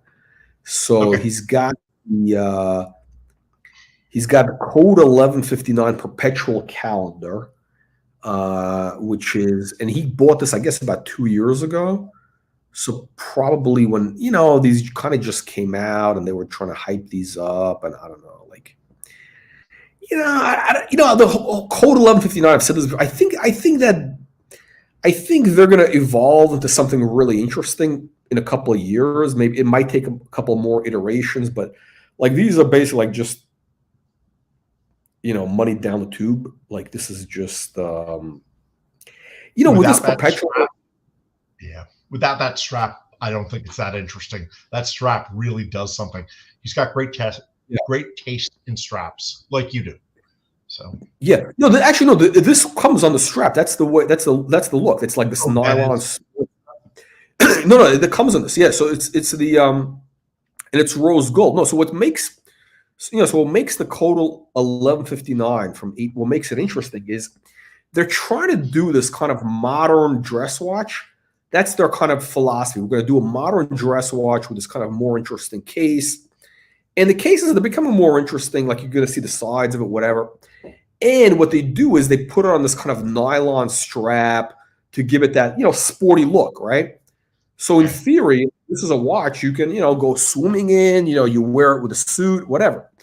I understand where they're going. I appreciate that. It's just I don't see any of their designs that are that good, except this perpetual. What I don't like is they have this. See this dial? It's a stone dial. It's like aventurine. It's a stone dial, right? And it's too busy. You got these little white dots in the stone that. When you have these perpetual calendars, it's hard enough to read it as is. Exactly.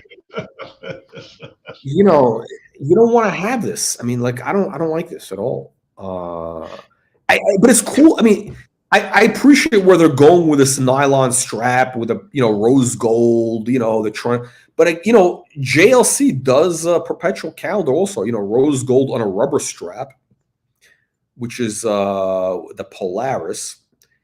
I think it's a better watch. It's cheaper, like 30 grand. Quick question for you. The one thing we really haven't talked at all about is crystals. Do you care about crystals flat, domed?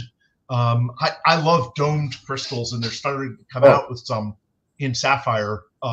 So you've got the hardness of the sapphire, but any thoughts on that? Oh, wow, it's an interesting question. I never thought about that. I think it depends. I think it depends on I think it depends on the whole case. It depends on the whole watch. I like yeah, it really depends on the whole watch design. It depends on the whole thing, right? It all has to work together. So, and the way they do this, so the here, it kind of like, I don't know how to explain it. Kind of like the crystal goes out. The bezel is very thin, kind of like it goes. Yeah. It's almost dome. They call dome. They call this dome. Though I'm not a fan of this type of look because, I would think it's a little too exposed to get damaged if you hit like the side or something. I think I want a slightly more of the bezel and a flat. Yeah, I think I want a flatter. I'm not a fan of that look, but I don't know. Okay, so it's weird. Okay. So he's got. So this is going back like 2 years ago. He had very different watches. Look at this. He had like. Yeah. He had some like kind of shitters in a way. Like I would say this Cartier Chinois in platinum is a shitter. The Grey Doll, it's kind of like whatever. The Lange is a shitter. Again, they're expensive shitters, but the shitters nonetheless. Like I don't know, like how this comes into it. Like it's weird. Like it's a weird mix. You got the code 1115. Maybe he had to buy this. Maybe they forced him to buy one of these before he can get something that he really wanted. I don't know. Then he's got this Piaget. Yeah. I was just going to go back to the Lange for a second.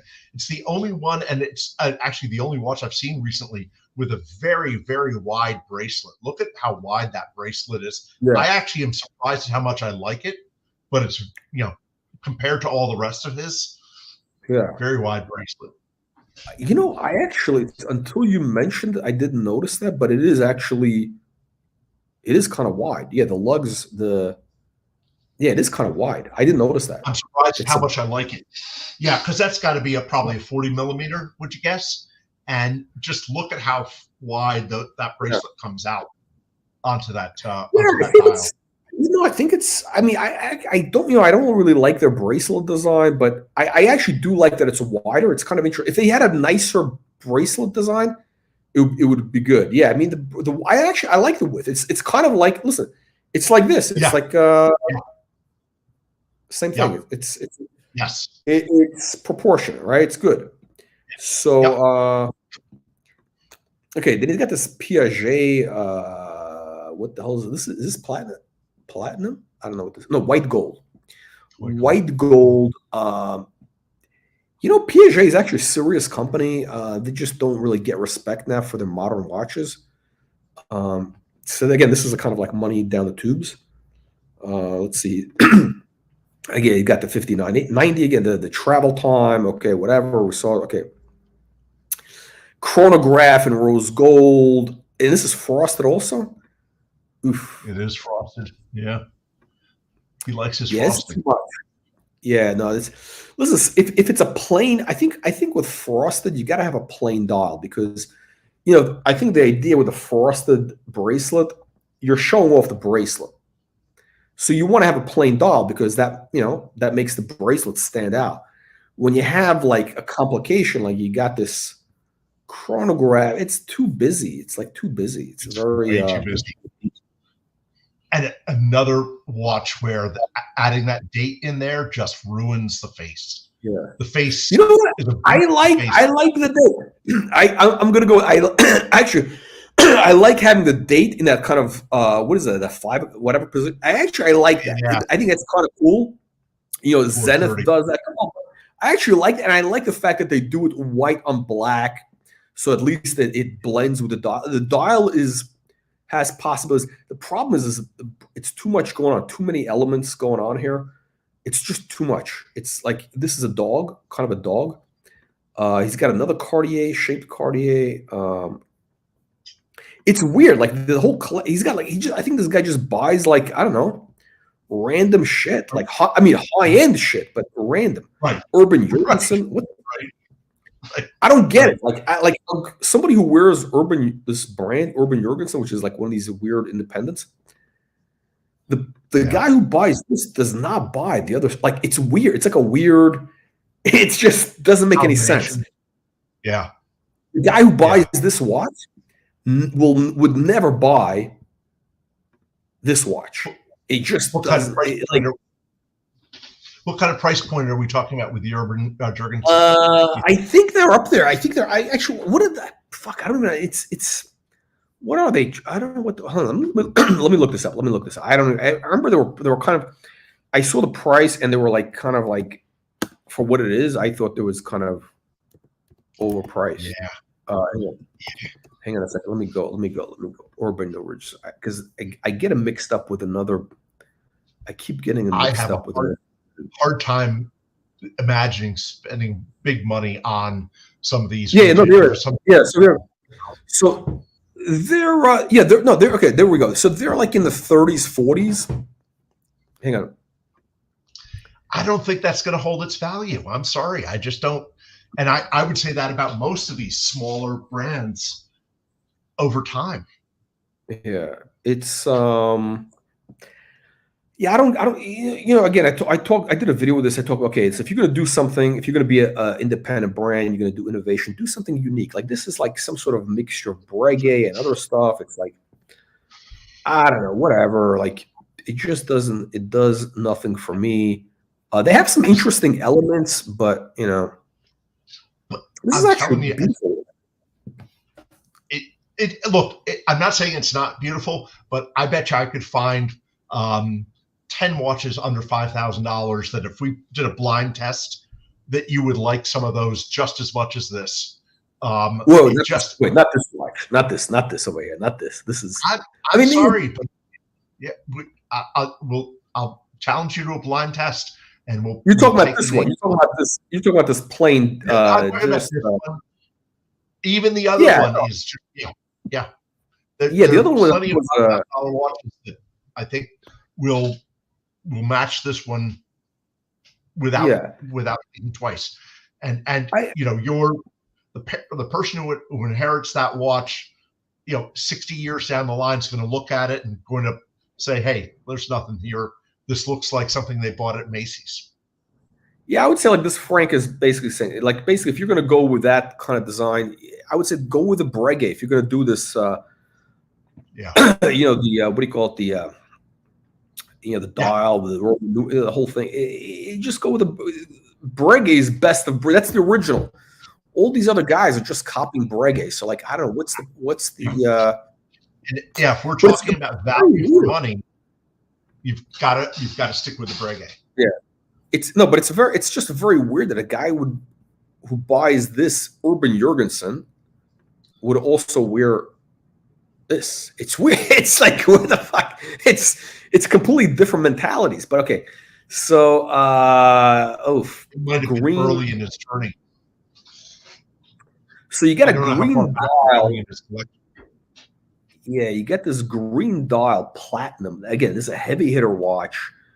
And the thing, though, is, again, with the Royal Oaks, I think you really need to have the tapisserie dial. When you do this kind of, what is this? Is like, I think they call it a Tuscan something, a little texture. It just doesn't work. For me, I don't know, it's a little bit dull, boring. If with a tapisserie dial, it would have been amazing. Which of the four are you looking at particularly right now? You lost me a bit. Oh, hold on. Which screen do I have? Oh, shit. There we go. You got to tell me when I have the screen. Yeah, I got to switch screens. Okay. Yeah. I'm back to his. Okay. There we go. I'm back. Okay. So I was talking about this. Okay. So he's got the AP Platinum with this green dial, which is, again, I was saying with Royal Oak, I think you really need to have the tapisserie dial when you do these, like, either flat or sunburst or some sort of texture. It's just not as good. Green dials look like they come from Macy's. No. Green dials can be amazing. They could be amazing, but you got to have the right. Material. Like, if it was a tapisserie, this one just, I don't. They got a bad. What is this? This is some sort of. What do they call this? It's not. I think some sort of. Tuscan now. I don't know what it's. I don't know it. It's not good. Okay, we got another Royal Oak Perpetual salmon dial. Is this titanium? Titanium. Wow. So my problem with titanium is if I'm going to wear a watch, I want to know it's on my wrist. Titanium is too light for me. I've given up. I sold several titanium watches I had. Oh, okay. No interest in getting another. Really? I need some weight. Yep. Okay. I've never actually done. I think I put one titanium watch on. I've only ever tried one titanium watch on. I think it was a Resonance of all things, and I liked it. I like having something very light. Actually, I like that. I like having a light. I haven't seen anything. Have I seen anything titanium? I would be open to something. I would be open to a titanium watch. I haven't seen anything really good though. Okay. Yeah, listen, I can't say this Royal Oak. The Royal Oak is beautiful. I haven't seen anything like. I'm trying to think. What have I seen?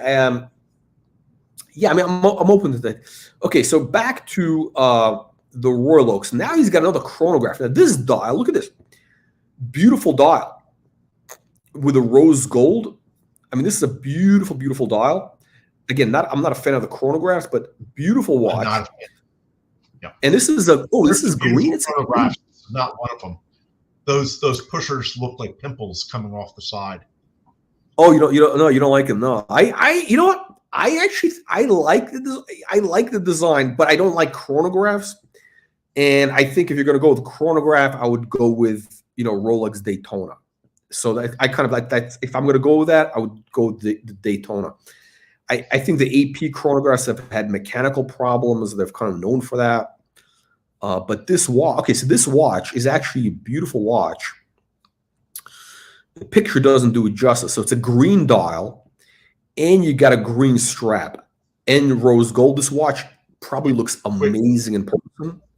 Where's the green strap and where's the green dial? I'm seeing a sort of dark, maybe it's green, but it sure looks green gray, and I'm not seeing the strap. Yeah, it's the photo. It's the photography is not good. I mean, the photography is good. It's just there we go. Sunlight. Yeah, Yep. Yeah, it's a great. This is a killer watch.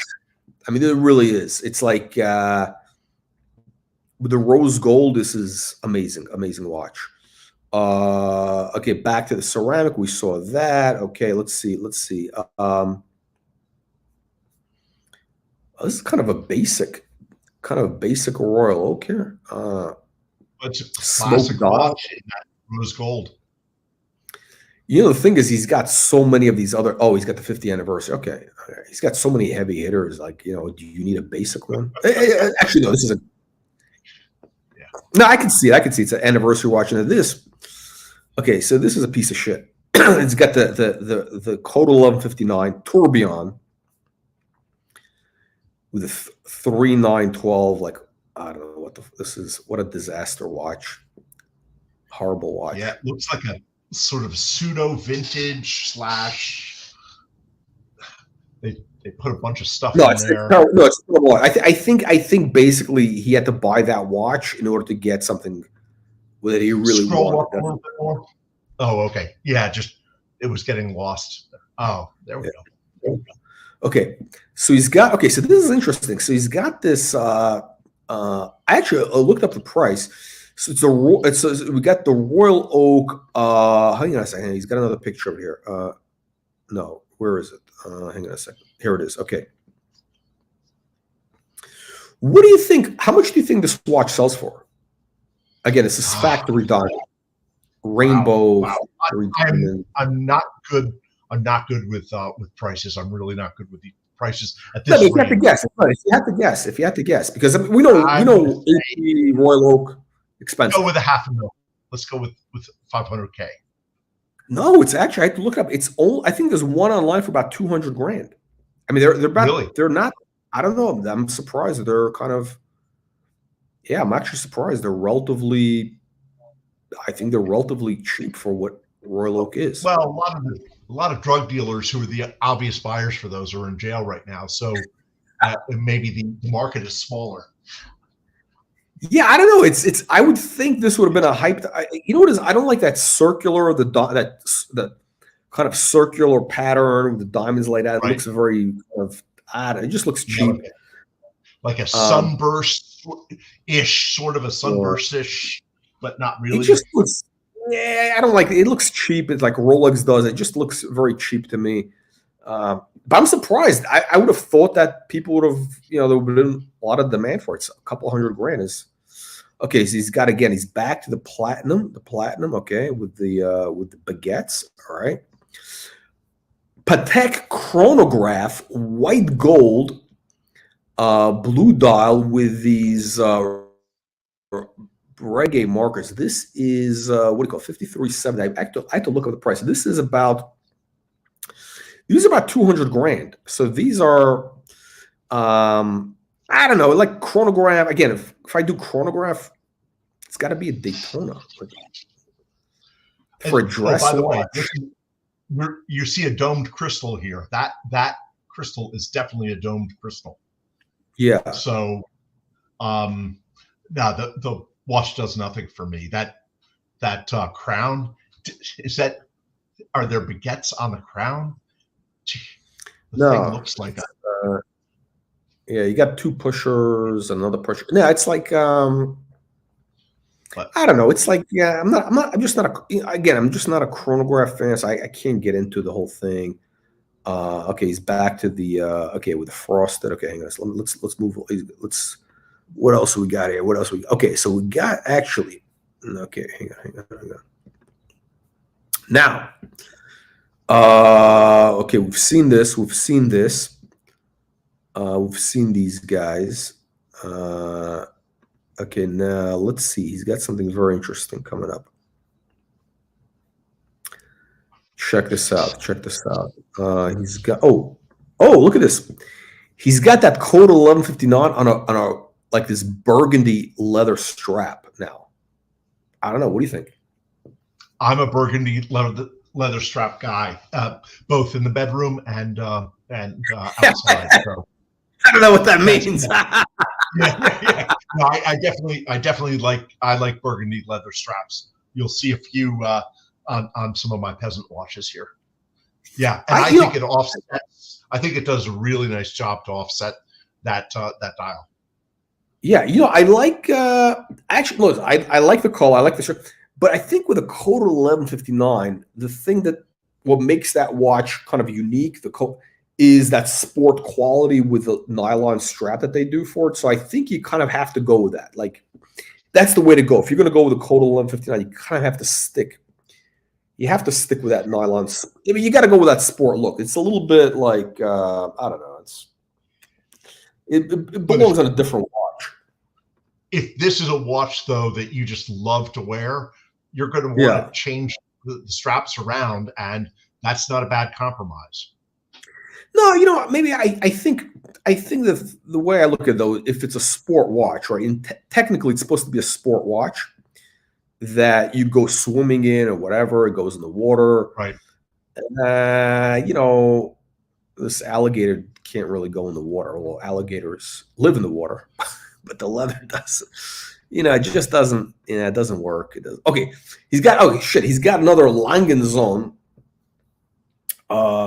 It's weird. It's very weird. Like this. Now this is going back 3 years ago. So the collection has really evolved, like from the early days, right? He started off with these kind of like, I don't know what he was thinking. Like I shouldn't even say that. It's almost like the person who buys this type of watch does not buy this. It's a completely different mindset. Like, it's weird.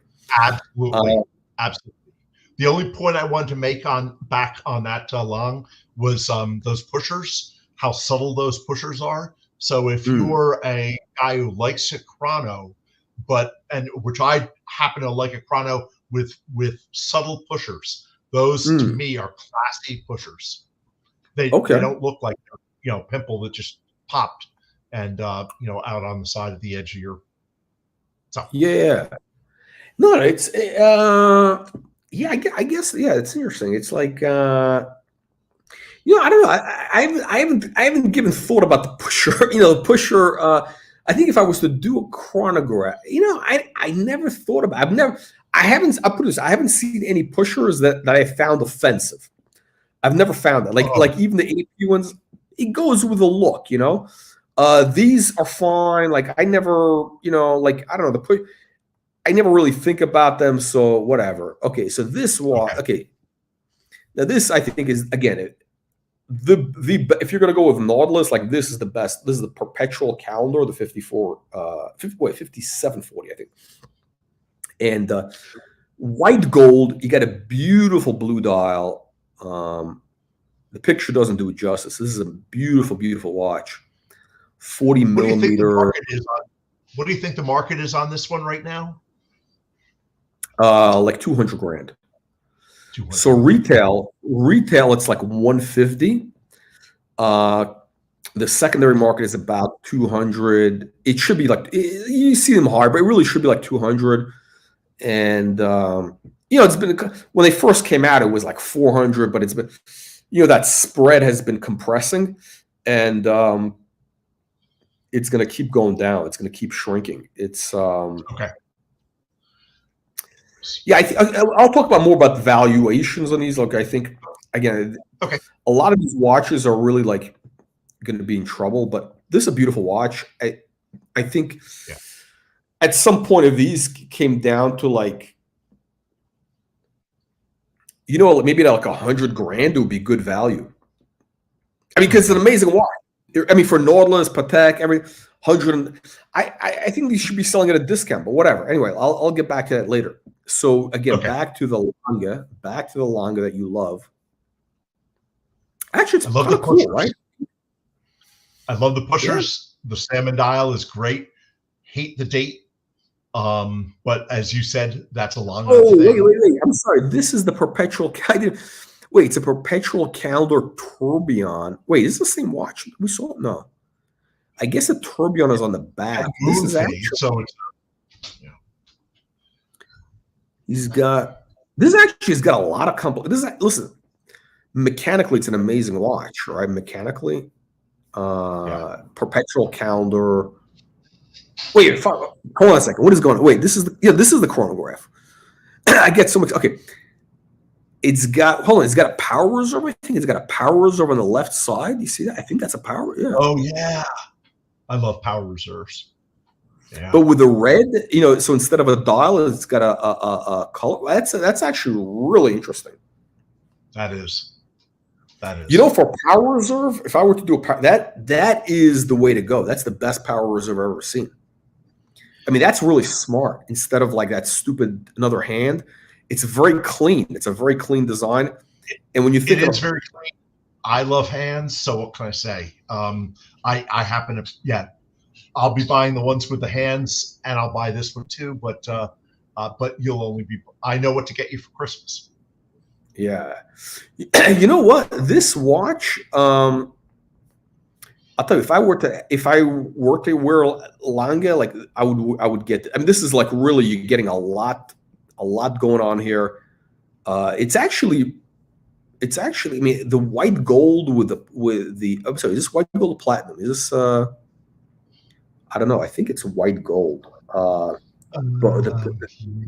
It's a pretty cool watch. I mean, the problem is the very big, whatever. It's a whole bulky watch. It's like a giant clock, whatever.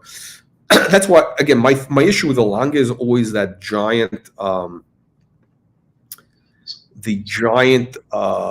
just the giant case. It's like a hockey puck on the wrist. Yeah. So, and just to your point about the giant case, look, this watch does not wrap well on his wrist. Whereas take a look at just virtually any other one in the collection and they fit on his wrist very well. Yeah. Look at these, they're kind of extending out there.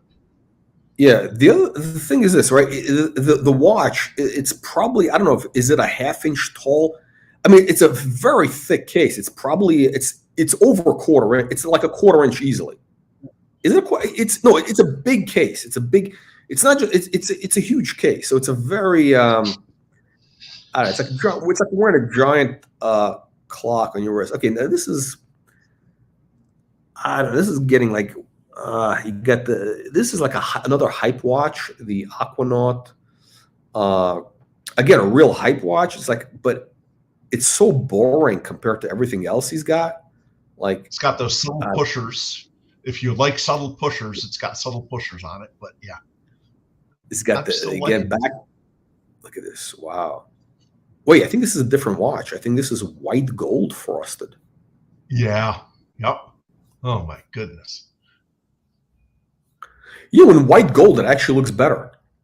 In white gold, it looks better than the rose, because then you can see the gems on the rainbow better. They look better with the white gold. So I that's okay. Big difference. I mean, it's a huge difference between this and the rose gold, I think. So again, with white gold, don't you sometimes think, gee, this thing just looks too much like steel? I mean, I could also do that. I could do that same finish in steel. I could do that same finish in titanium. I could do that same finish in well, what else am I thinking of? But yeah, that's my concern with white gold. It just doesn't. Oh, it's almost too soft. You know what the thing? Well, look, I think the thing I like about white gold is sort of like, you know, that's the whole idea. It's like only you know that it's gold, right? Like, you know, the peasants think it's steel. They think it's it's like a Timex, but that's the whole idea with white gold is like it's stealth wealth kind of. That's the whole idea with the. Okay. You know, I'm a fan. I'm a fan of white gold on a bracelet. I'm a fan. So we got your favorite brand. You got the Vacheron. What do they call this one? The 1921. The Vacheron, which is like I actually hate this watch. Like, yes. like what? This does nothing for me. It's it's a modern. Okay, so you got a modern watch, right? This is a new production watch. Right. It's got this kind of old-fashioned look, this old-timey look. I don't know, whatever. It's gimmicky. It reminds me. It's one of those gimmicks that starts reminding me. Have you seen these where they're taking pocket watches and they're putting them on wrists? That's what it reminds me. That's where they got the idea, I'm sure. It just I mean, in theory, this was like a driver's watch, so it's easy to whatever. It's like vintage inspired bullshit, whatever. Okay, back to the Lange. Okay, so this is going back like almost 4 years ago. So he probably started off with this. He probably started off with Lange. With this, he's got the FP Journe. I think he's just wearing it. I don't think he bought that. I think he's wearing it in the store. Yeah, he's in the store. I'll have some thoughts on value when the time is right. This is a very boring watch. Whatever, like this is like for FP Journe. I don't know, very boring. Anyway, they do some cool. This is like a very boring dial. Yeah. Let's see. We got. Okay, let's see what else he's got. Oh shit! What is this? This is the.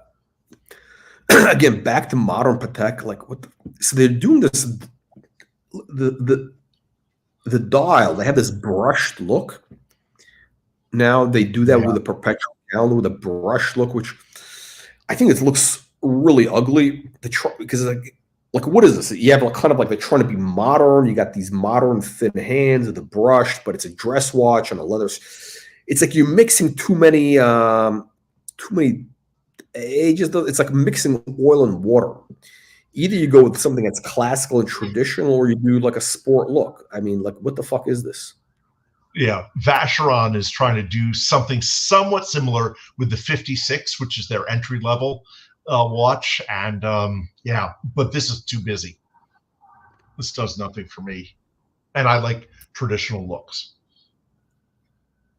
Back to the actually, I think with the Celestial, having the baguette diamonds on the bezel actually is a cool look, because when you think about it, right, the metaphor is the dial is like the Milky Way, the position of the stars, and the diamonds are kind of like, a little shining star. I mean, it works. The black dial with the diamond. It's actually kind of cool. This is a huge case. This is like, I think it's like 43 millimeters. It's massive. It's a massive. You notice, have we seen it on his wrist or mostly in his hand? Yeah, there it is. If we have that's the same watch. That's the same watch except without the baguettes. Oh, I don't know if he owns both. I don't know if he owns both or like one. I don't know, but that's both the same watch. Nice set of shoes, by the way, in that picture. Actually, they are. Actually, the shoes are nice. Yeah. Yeah.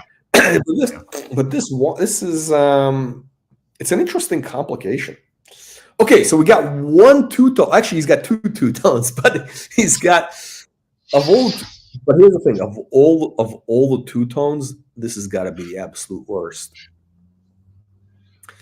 So you got the 5712. I think this is what is this? I think I might be white gold and yellow gold, or what? It just looks like crap. This watch looks really good in rose gold on this strap. It actually looks pretty cool. But this is just a disaster. And to wear it with a bracelet, which is going to scratch the case like that, is exactly takes away from the look of the watch and scratches it. Put it on your other wrist if you have to wear it.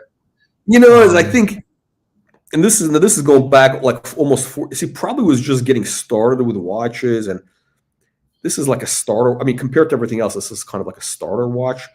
4 years ago, this watch would have been 65 grand. So, which is, I mean, compared to everything else, this is on the lower end of things. And okay, he's got the Patek. He's got the Patek cufflink collection, which is he's got to match. I don't know, to wear matching cufflinks to the watch is a little bit, I don't know, it's a little tacky, but whatever. Do you have Patek cufflinks? I actually do. I actually got a pair of the Ellipse cufflinks. I bought them on eBay. It was like a bargain. It was like cheap. It was like, I think I paid. So it's like a white gold with the enamel. I think I paid like, I may have paid like $600. There, or maybe less than $600, maybe $400, something like $600 with the original box, right? With the original box. And they go for like a couple of grand. They go for a couple $1,000. They sell for like $2,000, $3,000, $3,000. Yeah, it was weird. I don't know. I got lucky with it. Yeah, it was. I just got lucky. But no, they're great. So again, so this is the a flyback chronograph, annual count. Was annual? I don't know. Was annual perpetual? Annual. I don't know. She's whatever. Sure. Like. But terrible photograph. What is this? Oh, he's got the flyback chronograph. Two-tone, which I love two-tone. I love two-tone on the Nautilus, although not on the modern, whatever, look. So this, again, back to this. It's kind of weird. So this is, I guess he got this watch early on. Which is kind of strange because when you get a different strap.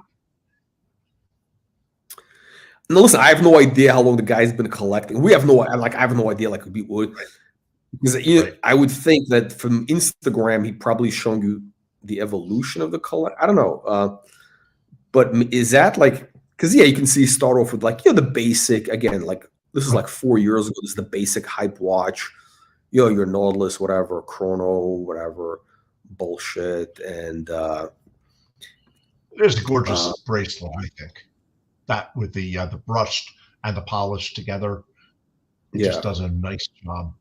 This watch is a great watch. Now this is amazing watch. The perpetual calendar Nautilus is like the best one. I would say it's undervalued compared to all the others. Like this is like right now, let's say 200 grand. in the market, whereas a one of these chronograph in gold are like 250 plus or whatever, 5980s, or the travel times are much more. And this is, a perpetual calendar. That's like the ultimate Patek, that's the thing you want. So, so I don't know. Did he start off with these heavy hitters? It's kind of weird how this is. Anyway, and then hold on a second. He's got this. I completely skipped by this, which is the Acrivia. How do you pronounce that? Acrivia, which is, I don't know. Which is actually, so it's one of these independent brands. This is really, very interesting. Very expensive. I think these are a couple $100,000 plus. Very limited, very rare. They have interesting design elements. You got to respect the whole thing. This independent stuff. The case is a really interesting case, and the way that crown is just everything. The crown, the knurling, it's got so many great things going on. Like, it's the problem I have with this independence is like, again, my issue with the independence is like, so let's rate the collection in terms of what do we rate these collections on? Overall, overall, okay, so the overall quality of the collection, in terms of are the pieces quality. So I would say absolutely, there's no garbage here. Even the Cartiers, which are, relatively simple watches. I mean, whatever, right? Cartier. There's really no trash here. There's no trash. Are there some ugly watches, like whatever, some of the Cartiers are kind of basic, whatever, relatively speaking. So I would say but it's all hype watches. So the problem, like, I'm trying to think, what is the theme? What is the theme of the collection? The theme is this is like an Instagram hype collection, basically. Like whatever is the hot thing, this guy showed. Actually, with the exception of like some of those Patek, those minute repeaters, those super complications. Like, I don't know why this guy would buy those watches. I have no idea. Like, is he bought? Because, like, listen, if you're gonna write a check, I mean, that's some real money. You're talking about $1 million, right? I don't know what they go for a retail. It might be less. I don't know. There might be less at retail as that aftermarket price. I have no idea. I don't even want to know because the watch is so ugly. But if you're spending, that type of money on that watch, it's weird. It's like, is he buying it because he appreciates horology? I don't think he does. I mean, I shouldn't say I'm not like, I'm saying this is not, I don't think the guy is like into, movements, into like, like also, I mean, I think you just want something which is like a hype, flashy watch. And by the way, there's nothing wrong with that. I'm not saying, I'm just saying it's like a weird collection because it's all like basically hype stuff. But those minute repeaters, like, they don't fit into it because they're not really hype watches. do they're expensive watches, but they're not hype watches. It's kind of like so maybe he's got a little interest in horologies, but mostly he's in it for the flash. But I happen to like the collection a lot, with the exception of those Cartiers. Those, and the Richard RMs. I'm not an RM. Oh no, he doesn't. No, the RM is not his. Those are somebody else's. That's a I guess somebody. Oh, right. That's but it's interesting. So in terms of the collection overall, and it's all heavy hitters, which is like really interesting. This is like all top end stuff. In terms of the diversity of the collection, because I always say, look, one of the rules, one of the 10 commandments is you want to have different watches and different metals, right? I always say I don't want to see like a collection with 10 sports Rolex and steel. It's very boring, and and there's so many guys that have that. They got like 10. You know, they got it's these guys who go on these Archie luxury live stream. They got like 5 Rolex sport watches, and then they got an Omega, chrono. They got the Speedmaster, all in steel, very boring. This guy has different metals. He's got steel, he's got yellow gold, rose gold, he's got diamonds, he's got platinum, he's got everything, right? He's got straps, he's got nylon straps, he's got leather straps. Yeah, so I like the diversity. It's neat. And he's got complications, right? He's got simple hand, he's got complication, he's got minute repeat, he's got it goes high to low. The one thing though is, so if I were to do, I should say, look, the one thing is there's no, but it's all modern watches. There's no vintage watches here. Like when I say vintage, like there's no neo vintage. There's nothing from the 90s or it's all modern production stuff. It's all stuff made in the last, 5 years. Basically modern high quality. Even the very basic Nautilus. Yeah. Those are all. Those are all actually no, except for that 5712 on the strap. That's like from the early 2008 or something. But everything is pretty much modern hype watches.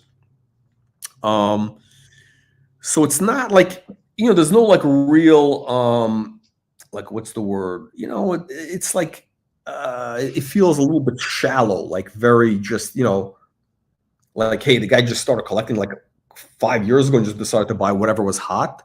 I mean, that's the kind of the feeling you get from the. I have no idea. I don't know what his back. I have no idea. It's just when I look at this collection, it just feels like, hey, this guy's got a lot of money all of a sudden. He's got a ton of money coming in, and he's hanging around with all these like guys partying. He go in Dubai, whatever, in Ibiza, whatever, and he's got to have these flashy watches to fit in. That's what it feels kind of like. It does like. I'm going to counter a little bit. I'm going to give him a little more credit because, after all, he's got the minute repeater, and he actually one of his videos where we could actually hear it? Yeah, yeah. So there we go. So he's got some interest actually in that. He's got. I'm going to give him a little bit more credit because, after all, if he was just looking for pure flash, every single watch would have a mega bracelet on it.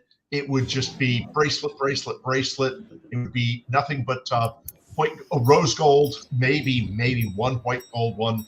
What was the one that I said that he wore that to his mother for Mother's Day? Oh yeah, the Langa. Yeah, the Langa. Exactly. So he. Okay. I'm going to give him more credit. Okay. You know what? Listen. Actually, you know what? I thought about. I tend to agree. Yeah, there is because the person who buys this watch. Again, no matter how ugly it is or whatever, like this is like a pretty serious watch, right? Or even the Celestial, like the Celestial, like nobody really knows what this is. Again, without the diamonds, nobody really knows. Like you're not gonna like if you really wanted to like impress, people at these clubs who'd be wearing an RM, right? Or this stuff, which is expected.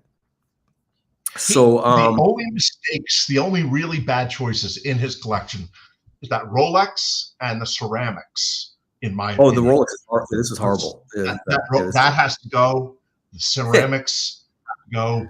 The ceramic. No. Okay. I disagree. The ceramic is actually, I would say it's historically important for AP. Perpetual calendar, ceramic. It's modern. It's innovation.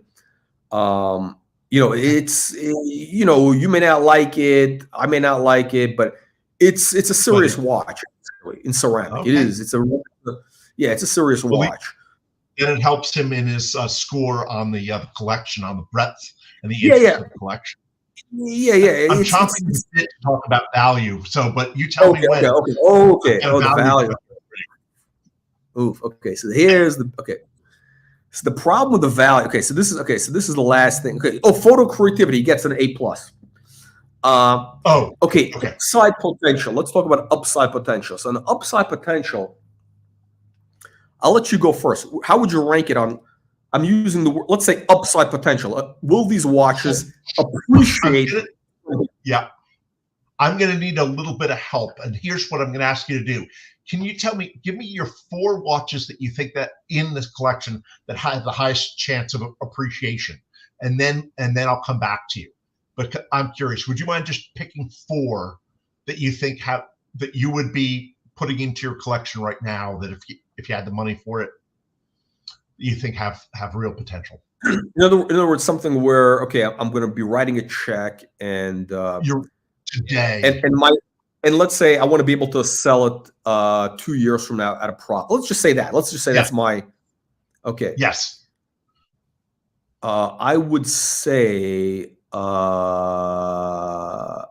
of them.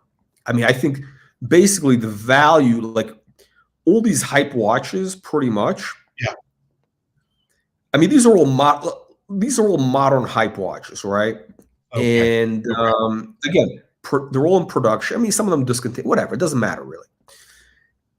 These are pretty much just, and a lot of these have been selling over retail. Now, I don't know if he bought them at retail or if he bought them on the secondary market and he paid a premium. I don't know if he did, but if he did pay a premium, that premium is shrinking.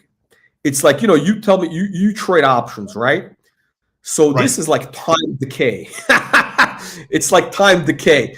That value of that option is dropping. It's dropping, and it's like, the volatilities. I forget, what do they call when the volatility is shrinking? So all of a sudden you got time decay, you got volatility shrinking. So all of a sudden that option is like, oh my God, it's like melting, like it's like a vampire melting.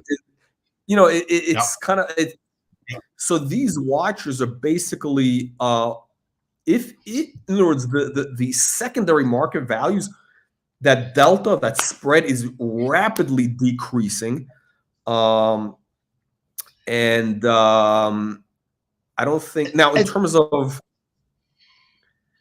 that's my overall problem with valuing a collection like this, because I have to see deep value. I have to be able to, and that's why I'm looking for brands that that aren't respected today, but could be. That there's a reason why there's something that's going to make them respected, and also watch styles and okay. By the way, I would say that, okay, no, so it's not, I mean, look, there are APs, there are Pateks that are appreciating. I mean, I'm not, it's just these watches, these modern watches, like the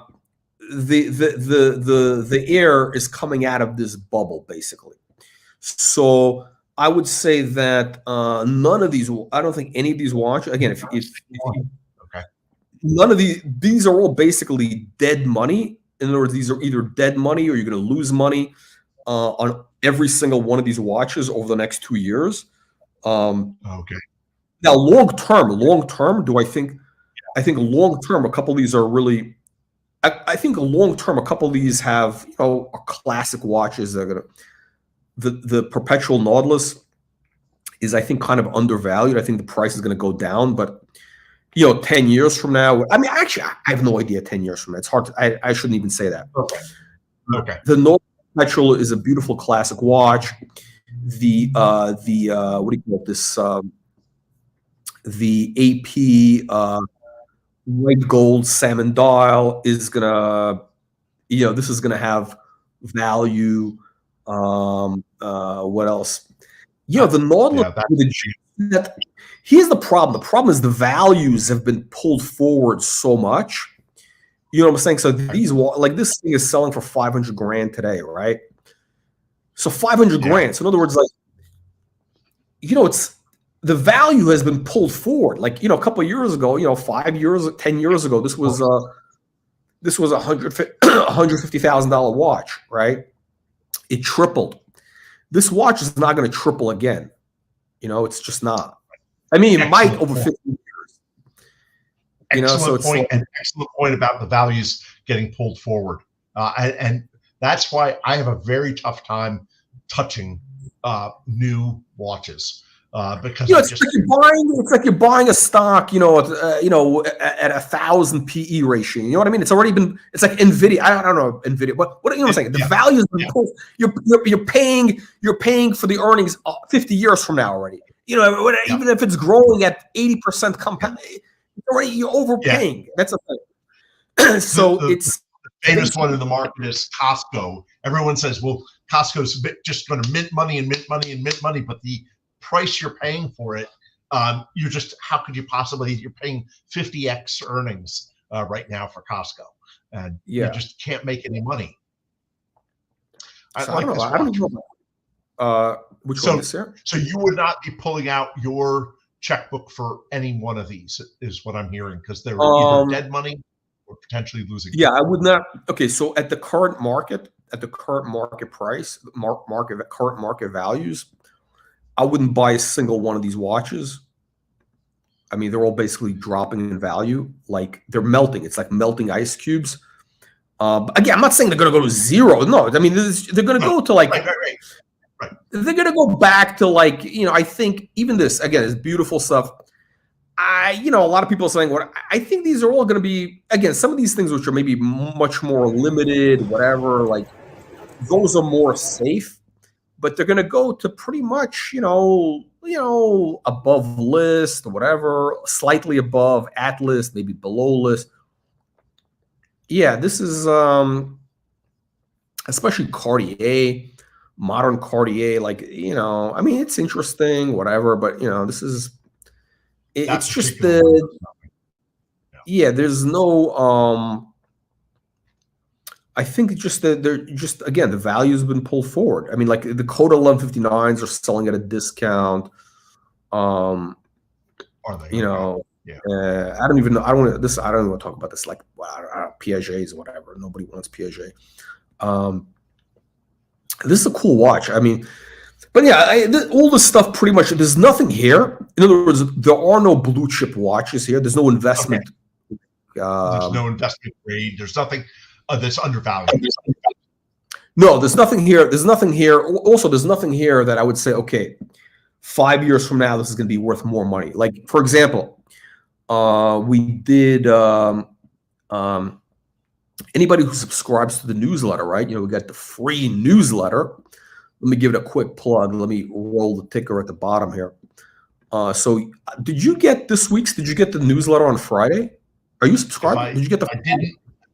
I think I just actually subscribed on Friday. Oh, okay. So I'm not sure if I have it. Yeah. So the actually, so in that newsletter, I covered Rolex triple calendars. Okay. Hang on a second. Let me see if I can pull this up. It's actually interesting.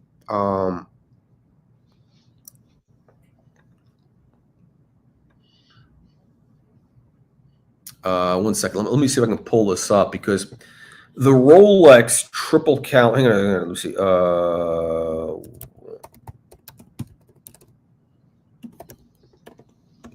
Let me see if I can pull up a snapshot of this, because there's a way to. Wait. Watch reporter behind. Let me see if I can pull. Anyway, the triple calendar. I'm trying to go to our newsletter so people can see it. I don't know how to get there from. Can you, if you change the presentation mode, can you show another? No, I'm trying to find the URL. Anyway. Okay, hang on. Okay, no, I think I can. Okay, no, I think I got it. Actually, I got it. It's going to look kind of, let's see. It won't present well on the screen. Oh, here. No, I got it. Actually, I got it. Okay. Here we go. Okay. So this is the newsletter. This is is it showing up? Yes, it is. Yep. Okay. So this is actually a, let me scroll down in it. So basically, it comes in your inbox. This is what it looks like, right? And we talk about basically two models. The Rolex 8171 and the 60. So it's a triple calendar. You got day, date, moon phase, right? There's two versions. This is the early version, all right? 8171 in steel. It comes in gold. Steel. And then you have the 6062, which is slightly later. It's in the oyster case. And this looks like a modern Rolex, right? It looks like a modern, basically, you know, like it's like a modern Rolex, basically. But there's something about that oyster case that in a modern Rolex, the case just is bigger. The oyster, there's something about the oyster, in my opinion, and I don't have the stats to back that up, but it just seems like a more subtle case. This this watch is like a modern Rolex. 36. This is 36. This is 36 millimeter. You got a Jubilee bracelet. It's all gold, right? But this, it's the triple calendar, right? And again, day, date, moon phase, beautiful, beautiful watch. So this sold for like last month. It was a couple of years or $2 million. This is like $2 million. This watch, right? And look at the hand, dolphin hands. Again, this one sold for $5 million. This is the Bao Dai. This watch was owned by the emperor, the last emperor of Vietnam. Yeah. Yep. Wow. Yeah. No, that's some watch. But then that's vintage. Right. This is 1950s. Yeah, 1950s watches, right? But here's the thing, right? So this watch, the triple calendar, right? You can get this now. Again, you know, depending on the condition or whatever, they can go from, you know, $100,000 to, you know, $1 million, depending on the condition and everything, right? But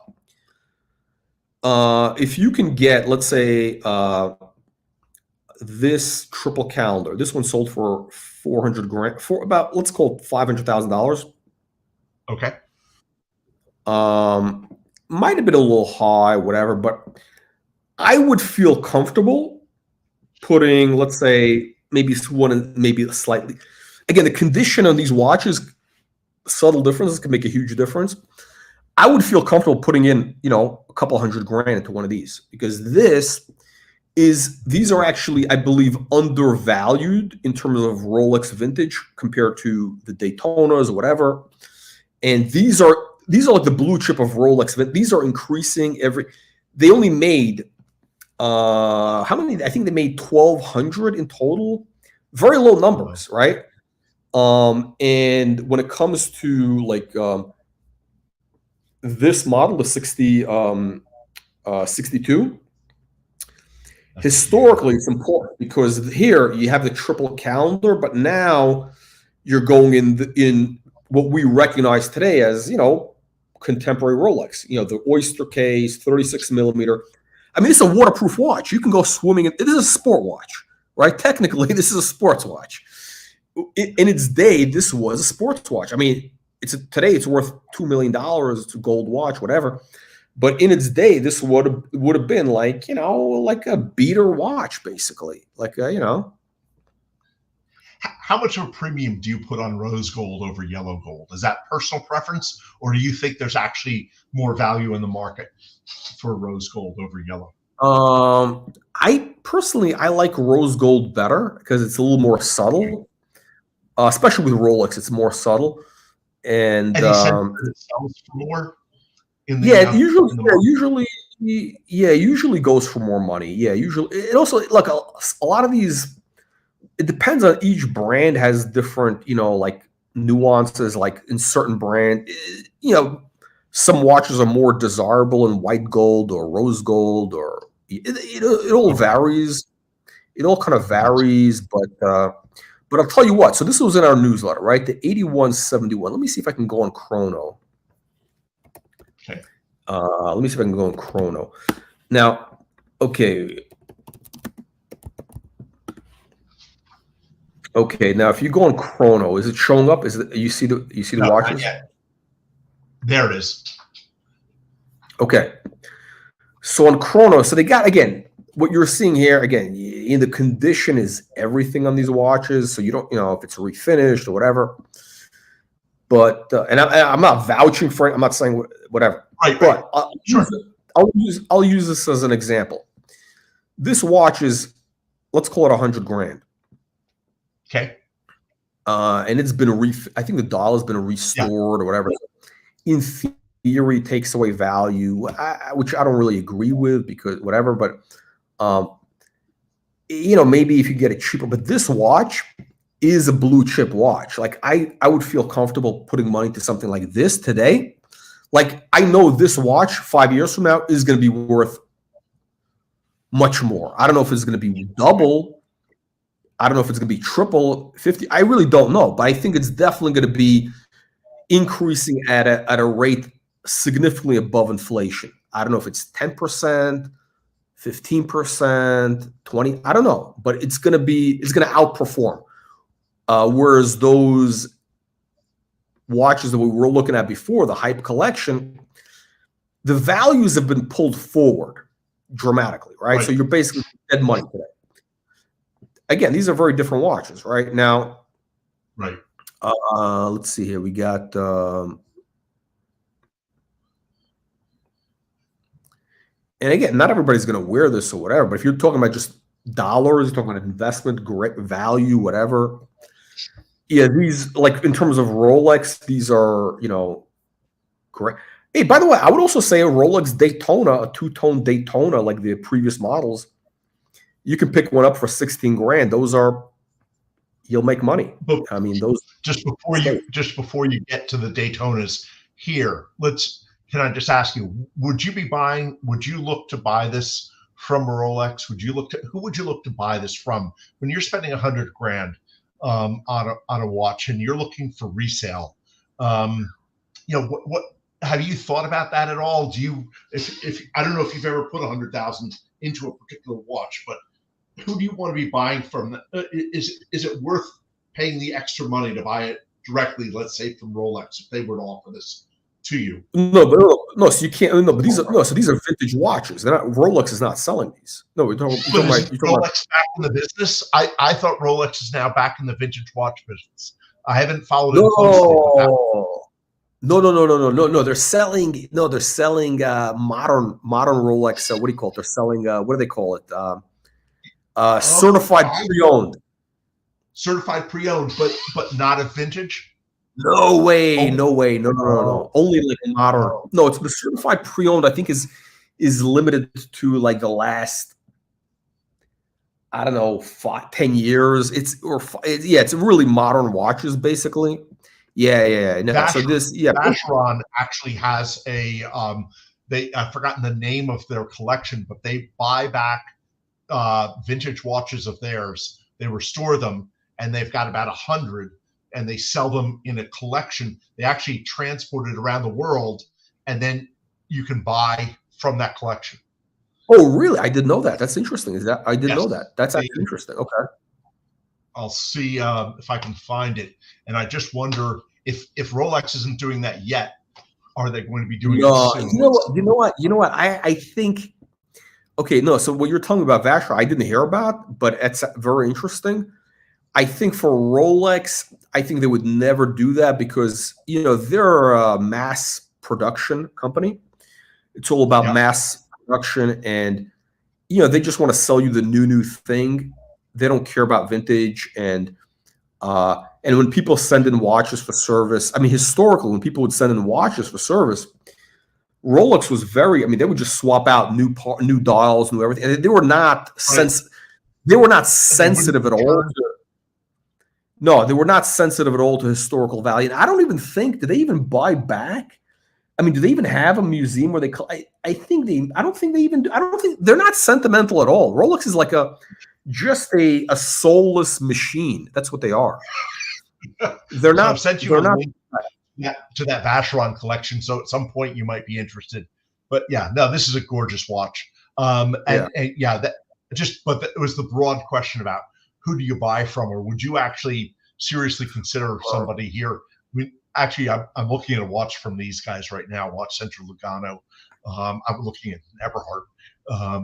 So these guys are probably the real McCoy. They've got a 5.0 rating on Chrono. I don't know. The thing is with these. Okay, so when it comes to these like the vintage watches that I have, they're relatively cheap watches. They're like, we're talking about 10 grand, that type of range. When I say vintage, I'm talking about like, 60s, 70s type watches, that type of stuff. Right. And they're in original condition, unrestored. People aren't going to screw around with them because they're not valuable really. But when it comes to this stuff, when it comes to these like, Rolex stuff that's like in the 20, 30 grand, 50 grand, 100 grand, people play a lot of games. They swap out. You don't know what you're really getting. There's a lot of stuff people can do. There's a lot of, I don't want to say fakes, but there's like, that you got to be. This is like a really, really. How shall I say this? It's very. Well, you got to be very sensitive to what and you've got to know your seller. It's interesting. I think where this vintage market, because there's like stories about like, they're putting in, they restore dials and they make them look old. There's a lot of, they put in these Frankenstein watches with different, there's all some stuff going on, right? Because, you have a lot of money at stake. Like you're talking about, hundreds of thousands of dollars, in some cases $1 million, right? It's a little bit like, and there's also, here's the reality, right? You have, the whole field of like, let's call it vintage watch collecting is relatively new. It's only been around like, I mean, let's say 25 years, really. I mean, that's very new. That makes sense. I mean, the first real wristwatch auction took place like in 1990, right? That was the first time they actually sold wristwatches as like before that, people collected pocket watches. When people collected watch, it was about pocket watches, right? And the wristwatches weren't really a thing. And so it's a relatively new phenomenon that we have. And there's a lot of people who claim to be experts. There's a lot of dealers who claim to be experts and whatever. Yeah. And I got to tell you something, a lot of these guys, they don't really know that much. They sound like they do. They're good bullshit artists, or they think they know, right, but they really don't know. I mean, really, it's very similar. Like, I mean, there's not a lot of, okay, so how should I say, there's not a lot of deep scholarship in this. It's sort of like, okay, I would compare it to the art market. I would compare it to kind of like the art market at the turn of the century for like old master paintings. And, the stuff was around, and like some of those paintings are around 400 or 500 years, right? And but there was still a lot of those paintings were never signed, right? So a lot of money can be made by changing the attribution from like I don't know, I'm gonna say from whatever, from like some guy to Caravaggio, right? So if it's a Caravaggio, well, actually no, Caravaggio, I don't think he was hot at the turn, but let's use like, I don't know, Raphael, okay? So Raphael painting in 1900 would have been worth today the equivalent, I mean, let's call it $10 million in today's money, right? $20 million. But, there was guys who were followers, circle of Raphael, whatever, right? And there really wasn't that much scholarship. I mean, there wasn't really that good at that point, so people could play a lot of games. And there was a lot of guys with a lot of different opinions, and people took, serious. And then later on, they realized, oh, no, this wasn't, So you bought that painting, and then like 50 years later, some guy does more research on it, and he says, no, this is not Raphael. This is like studio of Raphael. All of a sudden, the painting value goes from 50 million to 200 grand. Yeah. Or go vice versa, right? So you got the same thing with watches, except with watches. See, with paintings, you had that opportunity where it can go, from down to up, because it can get upgraded. Because it was unsigned, and somebody says, no, this is a studio of Raphael or circle of Raphael, and then it gets upgraded to Raphael or whatever. Yeah. But with watches, we know the brand. The brand is right on the dial. We know who the maker is. So you don't have that opportunity for discovery. The only thing is how many models were made, or was this a one-off, or was there only a few? So you have a limited type of thing. But listen, a lot of these guys, most of the dealers in the vintage market, especially Italians, the Italians are great con artists. And by the way, I love the Italians, right? But here's the thing you got to realize with the Italians, historically, I mean, like in the DNA of collecting, and the Italians were really the first collectors of, let's say, art, right? Going back to the Roman Empire, right? I mean, the Italians were basically collecting ancient Greek marbles in, it's circa, 200, right? They were buying, but that market, right? So that market for ancient Greek marbles, which were, 500 years old at that time, whatever. At that time, you had guys faking ancient Greek marbles. You had them buying, maybe because, a lot of those things were in pieces, right? Maybe you had a torso and then they would add a head from one thing, or they would take a head and add, and you see them in museums, right? And there's nothing wrong with it. The thing could be worth a lot of money, but it's not the original, because the head is from a different statue. It's different, whatever. It's literally Frankenstein stuff. Or they claim there was one thing or whatever. So, and they're really masters of working with stone or whatever. So now, and also they faked a lot of paintings. They're really great at faking paintings. A lot of these old master paintings that you see coming up at auction in Europe, like in Germany, you have whole entire workshops in Italy of guys, of like Italians, and maybe they got a couple of Chinese guys also, who, I mean, they're just master, and it's like a thing. It's like just it's, and sometimes they make it look better or as good as the original. So it's part of the cultural thing. So they restore the dolls, they add things or whatever. Like it's very, very treacherous, right? So to buy a watch like this, like what we had on the screen, I wouldn't feel comfortable paying that type of serious money. Like we're talking about a couple $100,000, like unless it was like so bulletproof, like 100%, like, we had full documentation. I wouldn't take like this watch. I don't know.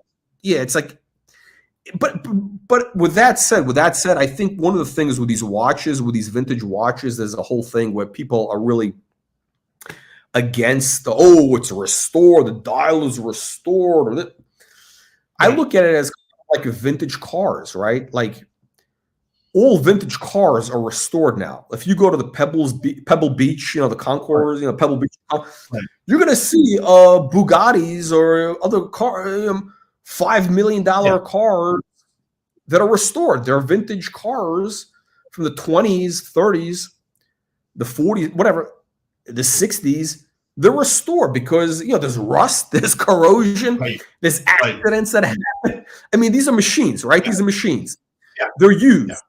They're used. They don't sit in the museum. It's not a painting. So the difference with a painting, right? The difference with a painting is made to hang on a wall and you don't touch it. And you want the painting in original condition. And older paintings have a restoration, but you want it original, right? With watches, these things are worn, right? They're made to be worn. And cars are driven, right? So I expect that a watch that's going to be worn is going to have restoration. And I think at some point, a lot of these guys are going to come around to it and realize that there's really nothing wrong with having a dial that's restored. Like this watch may be restored, because otherwise the dial would look like shit. I mean, the dial would look like absolute shit. Like look at some of these watches that, I mean, would you rather have a watch that looks like, let me see. Okay. Yeah, the patina on a cup. Yeah, there's a good example right there. Yeah, look at that. The short head. By the way, did you see the price? Yeah, there you go. Right. So I would say, in terms of for a watch, I think at some point people are going to come around to this. It's going to be just like vintage cars. They're going to want, I think the tastes are going to change, and people are going to want something that is, let's just say, what's the word? What are they called? Not gently restored, but a sensitive restoration. Right. Where it's like what Leno does to cars. He's building parts. It's kind of I mean, look, it's kind of like a woman, right? Like, I'm going to offend a lot of women, I would say, but look, women don't get better looking as they age, right? And you take a girl who's an absolute 10 at 19, at 60, she's not going to be a 10, okay? But, with good, plastic surgery or whatever it is, they can look pretty good. I mean, really, really good. Like, you see some of these, whatever, I don't know. I'm trying to think. Yeah, I hear you. I don't know, what is it like? I'm trying to think who's the actress, whatever. If they do the plastic surgery right, sensitive, not like where they look like, you could, you could age pretty well, right? And I think, and I'll tell you what, I think, I mean, I'm not really, I really don't like makeup. I like a natural look, it's my taste. I don't like women with heavy makeup. I don't like that Kardashian look. But you know what? I'd rather, if I was, if I'm, in my 60s or whatever, I want like something with, I want a model that's been a little bit, I want something that's, a little work done to keep it a little fresh. Restoration. The reality, right? Respectful restoration. Not crazy stuff, not where it's like, whatever, but it looks better. It's the reality. It's just the reality. It looks better than the real deal. It really does. That's the truth. So I think these watches, those watch faces that you show, the contrast, there's no way that one that's listed for $258, that one is just not appealing. I have no interest in wearing that watch in that condition. And I certainly wouldn't pay $258 for it. No, but a lot of these vintage collectors, which I think these guys, I think it's a new phenomenon. I think it's also kind of like something that's going to fade out. Is it's all original, blah blah blah. It's all original. Oh, it's great. They want that original patina. I don't want the patina. I want something that looks. Again, I don't expect it to look brand new, but listen. There's nothing wrong with, so, a lot of times, right, you in the art business, right, most paintings, they get cleaned, right? You're talking about an old paint, you're talking about a 19th century painting, right? Or even something from, the 1940s, whatever, right? Chances are, that painting is going to need a gentle cleaning. Otherwise, it's going to be dark. Or it's going to be whatever, right? The cleaning can make it look a lot better. Now, there's going to be people out there that are going to say, no, I want original condition, blah, blah, I want what, and whatever it is, right? Or I want it unrestored. But you know what? I don't want it unrestored. I want something that looks presentable. And I don't like this patina stuff. I really don't. And look at this shit.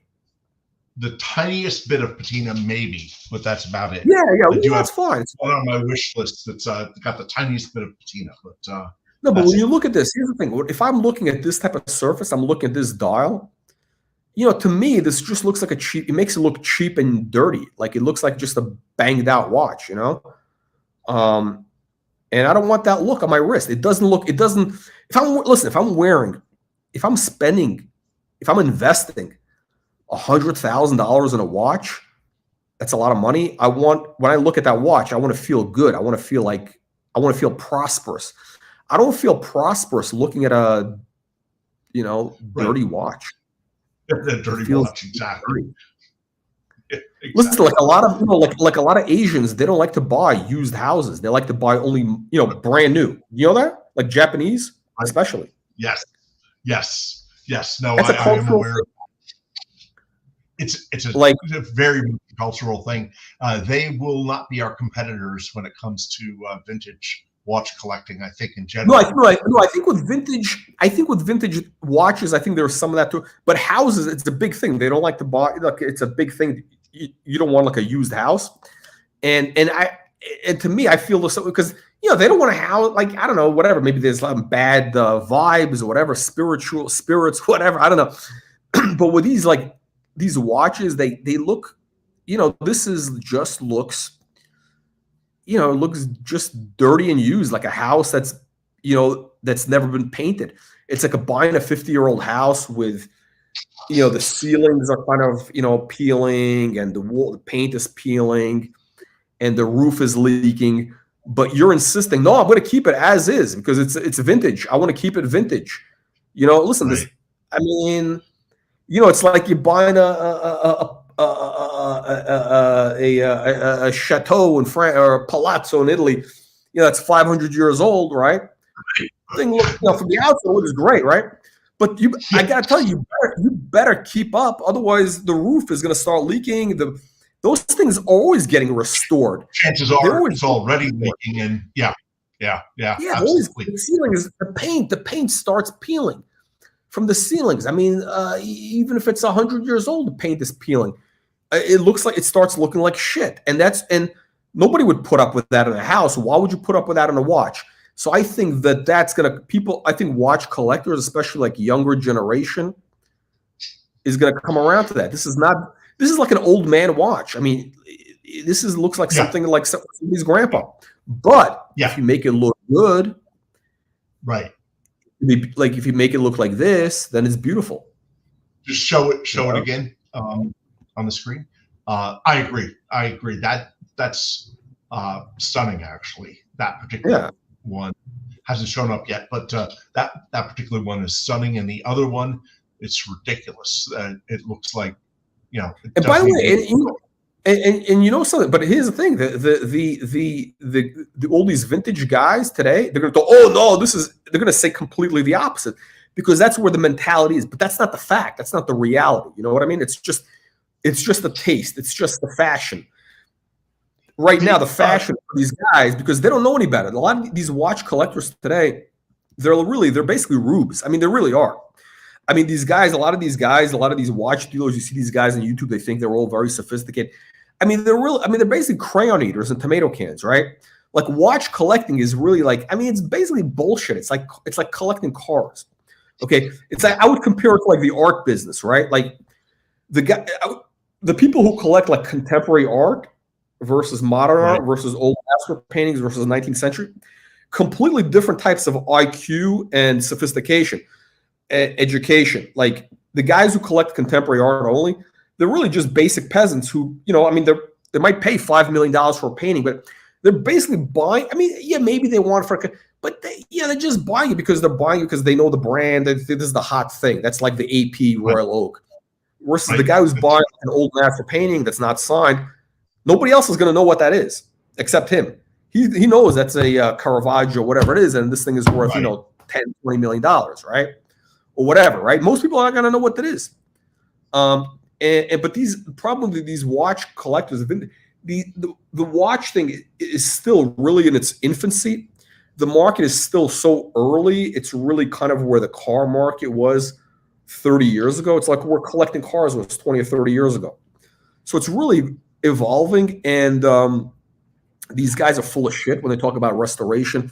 Again, there's a big difference. I mean, it's completely whatever, but the problem with these like watches, like this stuff, you think, I don't think people are going to value it in 10 years. The tastes are going to change. I really feel very strongly about that. And these guys really know. Quick, what Jay Leno has done for the vintage car market and the restoration, and the fact that he's willing to absolutely take a car apart and redo it from scratch because he wants to drive it and he wants it to run well, and he's willing to actually put in some aftermarket things, that has changed the classic car market radically. And I think the same thing will hold true for vintage watches, because completely will start. Think about it. Yeah, think about it. Listen, you buy a vintage car, right? Let's see, what's the most beautiful car in the world? I think is that. What's that Jaguar? What is it? The XK? The 1960s, that Jaguar 140, I think, is one of them. Is whatever. A buddy of mine. Amazing car, right? But you're never gonna find one in the original condition because there's rust, there's the elements. But I don't want to drive one. I'm buying that car. I don't want to drive that car with the rust on it, on the hood. Yeah, actually, hold on. You live in Connecticut, right? So I know a guy he collects vintage cars. He might live in your he might live in your area. And this guy, he collects. There's a car I really missed the boat on. It was a vintage car. It was a Mercedes 280 SE 3.5 Cabriolet. You know that car? 280. Yeah, I know. Let me pull this up. I'm gonna pull up this car. Hang on a second. I'm gonna pull this up. This car is. I don't happen to know the guy. I know a guy who doesn't have a cabriolet. A guy who's got a hardtop. But cabriolet is a beaut. Hang on, cabriolet. Yeah. I'm gonna show. Hang on. I'm gonna show. Okay. This guy's a dentist. He's a dentist. He restores cars. He's actually he restores them himself. That's his hobby, right? He has one of these cars. Okay. It's not showing up, by the way. In case it's not. Hang on. It's not showing. It's not. Oh shit! I'm sorry. Here we go. There we go. Yep. Okay. So yeah. I remember the first time I saw this car was in it must have been, I just learned how to drive. This was in I'll tell you where it was. It was probably like in the year 2000 or 1990. No, it was the year 2000, 2001 in East Hampton in the summer. Okay. I see this car in a tobacco brown, or this type of color, tobacco brown, parked on like on Main Street. And I was like, wow, what an amazing car. And I remember I wrote down the name. The make and model. Yeah, I had a fly. And I look, and the prices back then, they were like 40, 50 grand, right? And which was, 40, 50 grand. It wasn't, it's basically like, I guess today that would be the equivalent of like 75 grand, maybe 80 grand, maybe more. Okay. But whatever. It was like 40, 50 grand. And, I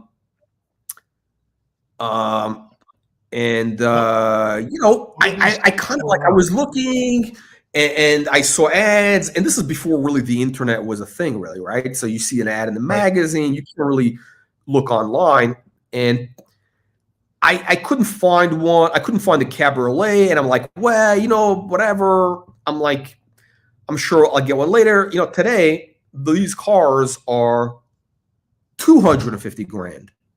Is that what they're going for? Yeah. Even the hardtop my buddy has is a gorgeous one. It's got this just beautiful back window. The hardtop is amazing. It's amazing. I actually came very close to buying one from a Chinese guy for it was in green, this color, this exact in the hardtop. For I think he wanted like 14 grand for it, right? The problem was, here's the funny thing. Okay, so it had some rust. It had rust, right? And I wanted to it had rust. I'm trying to think how far. I think I did get it inspected, and I'm trying to think. So I'm at the guy's house. It's the owner.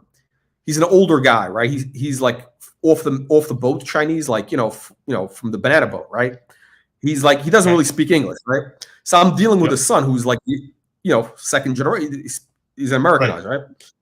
And I'm at the guy's house, right? And I'm like, listen, I want to buy the car, right? I want to take the car now. And by the way, at that time, I'm trying to think. I never even bought a car before. So this is how stupid I am. This is before I even bought a car. This would have been my first car. I just learned how to drive, and I'm looking for this car, right? So I'm at the guy's house, somewhere in Brooklyn somewhere, and I got a checkbook. I thought, hey, I'm going to give the guy a check, right? Like, I'm not going to give a bad check. Like, who the fuck gives a bad check, right? So I say, listen, I'll give you a check, like 13. I'm not, 13. Here's my ID, whatever. And the guys and the guys, no, like, no check, whatever.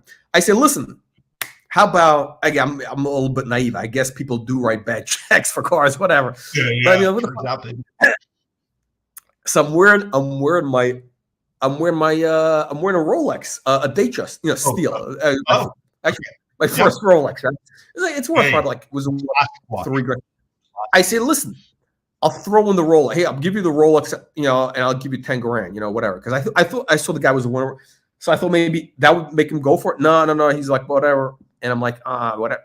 And anyway, I couldn't close the deal, and the car had rust, whatever. But again, that car, with restoration would have been good. But these cars, like, you don't want to drive this car with the rust on it and all the bullshit. Look at these, you know, you want the car sensitively restored.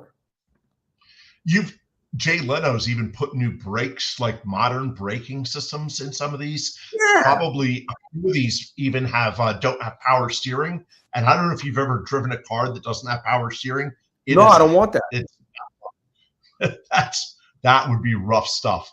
Isn't that gorgeous? That the chocolate. I think this is the car I saw. I think, like, it was this type of look. It was this chocolate brown with this brown cognac. I think it was like a cognac. But the wheels don't go with it. The wheels are from the 80s. This is a are these? Those wheels are from the 80s, so they did not do a good job. The correct wheels rims on that one. Oh, yeah. So that was a little bit, Oh shit! I lost the page. Yeah. Okay. Hey, listen, we're getting late here anyway. All right, Baron. Listen, thank you for joining. I'm going to sign off here. Thank you everybody for joining. We'll catch up with the next one. But bottom line is, nothing wrong with restoration. I think people are going to come around to it, in my opinion. Have a good night. Take care, Colonel. It was a lot of fun. Thank you so much. Thank you. Take care.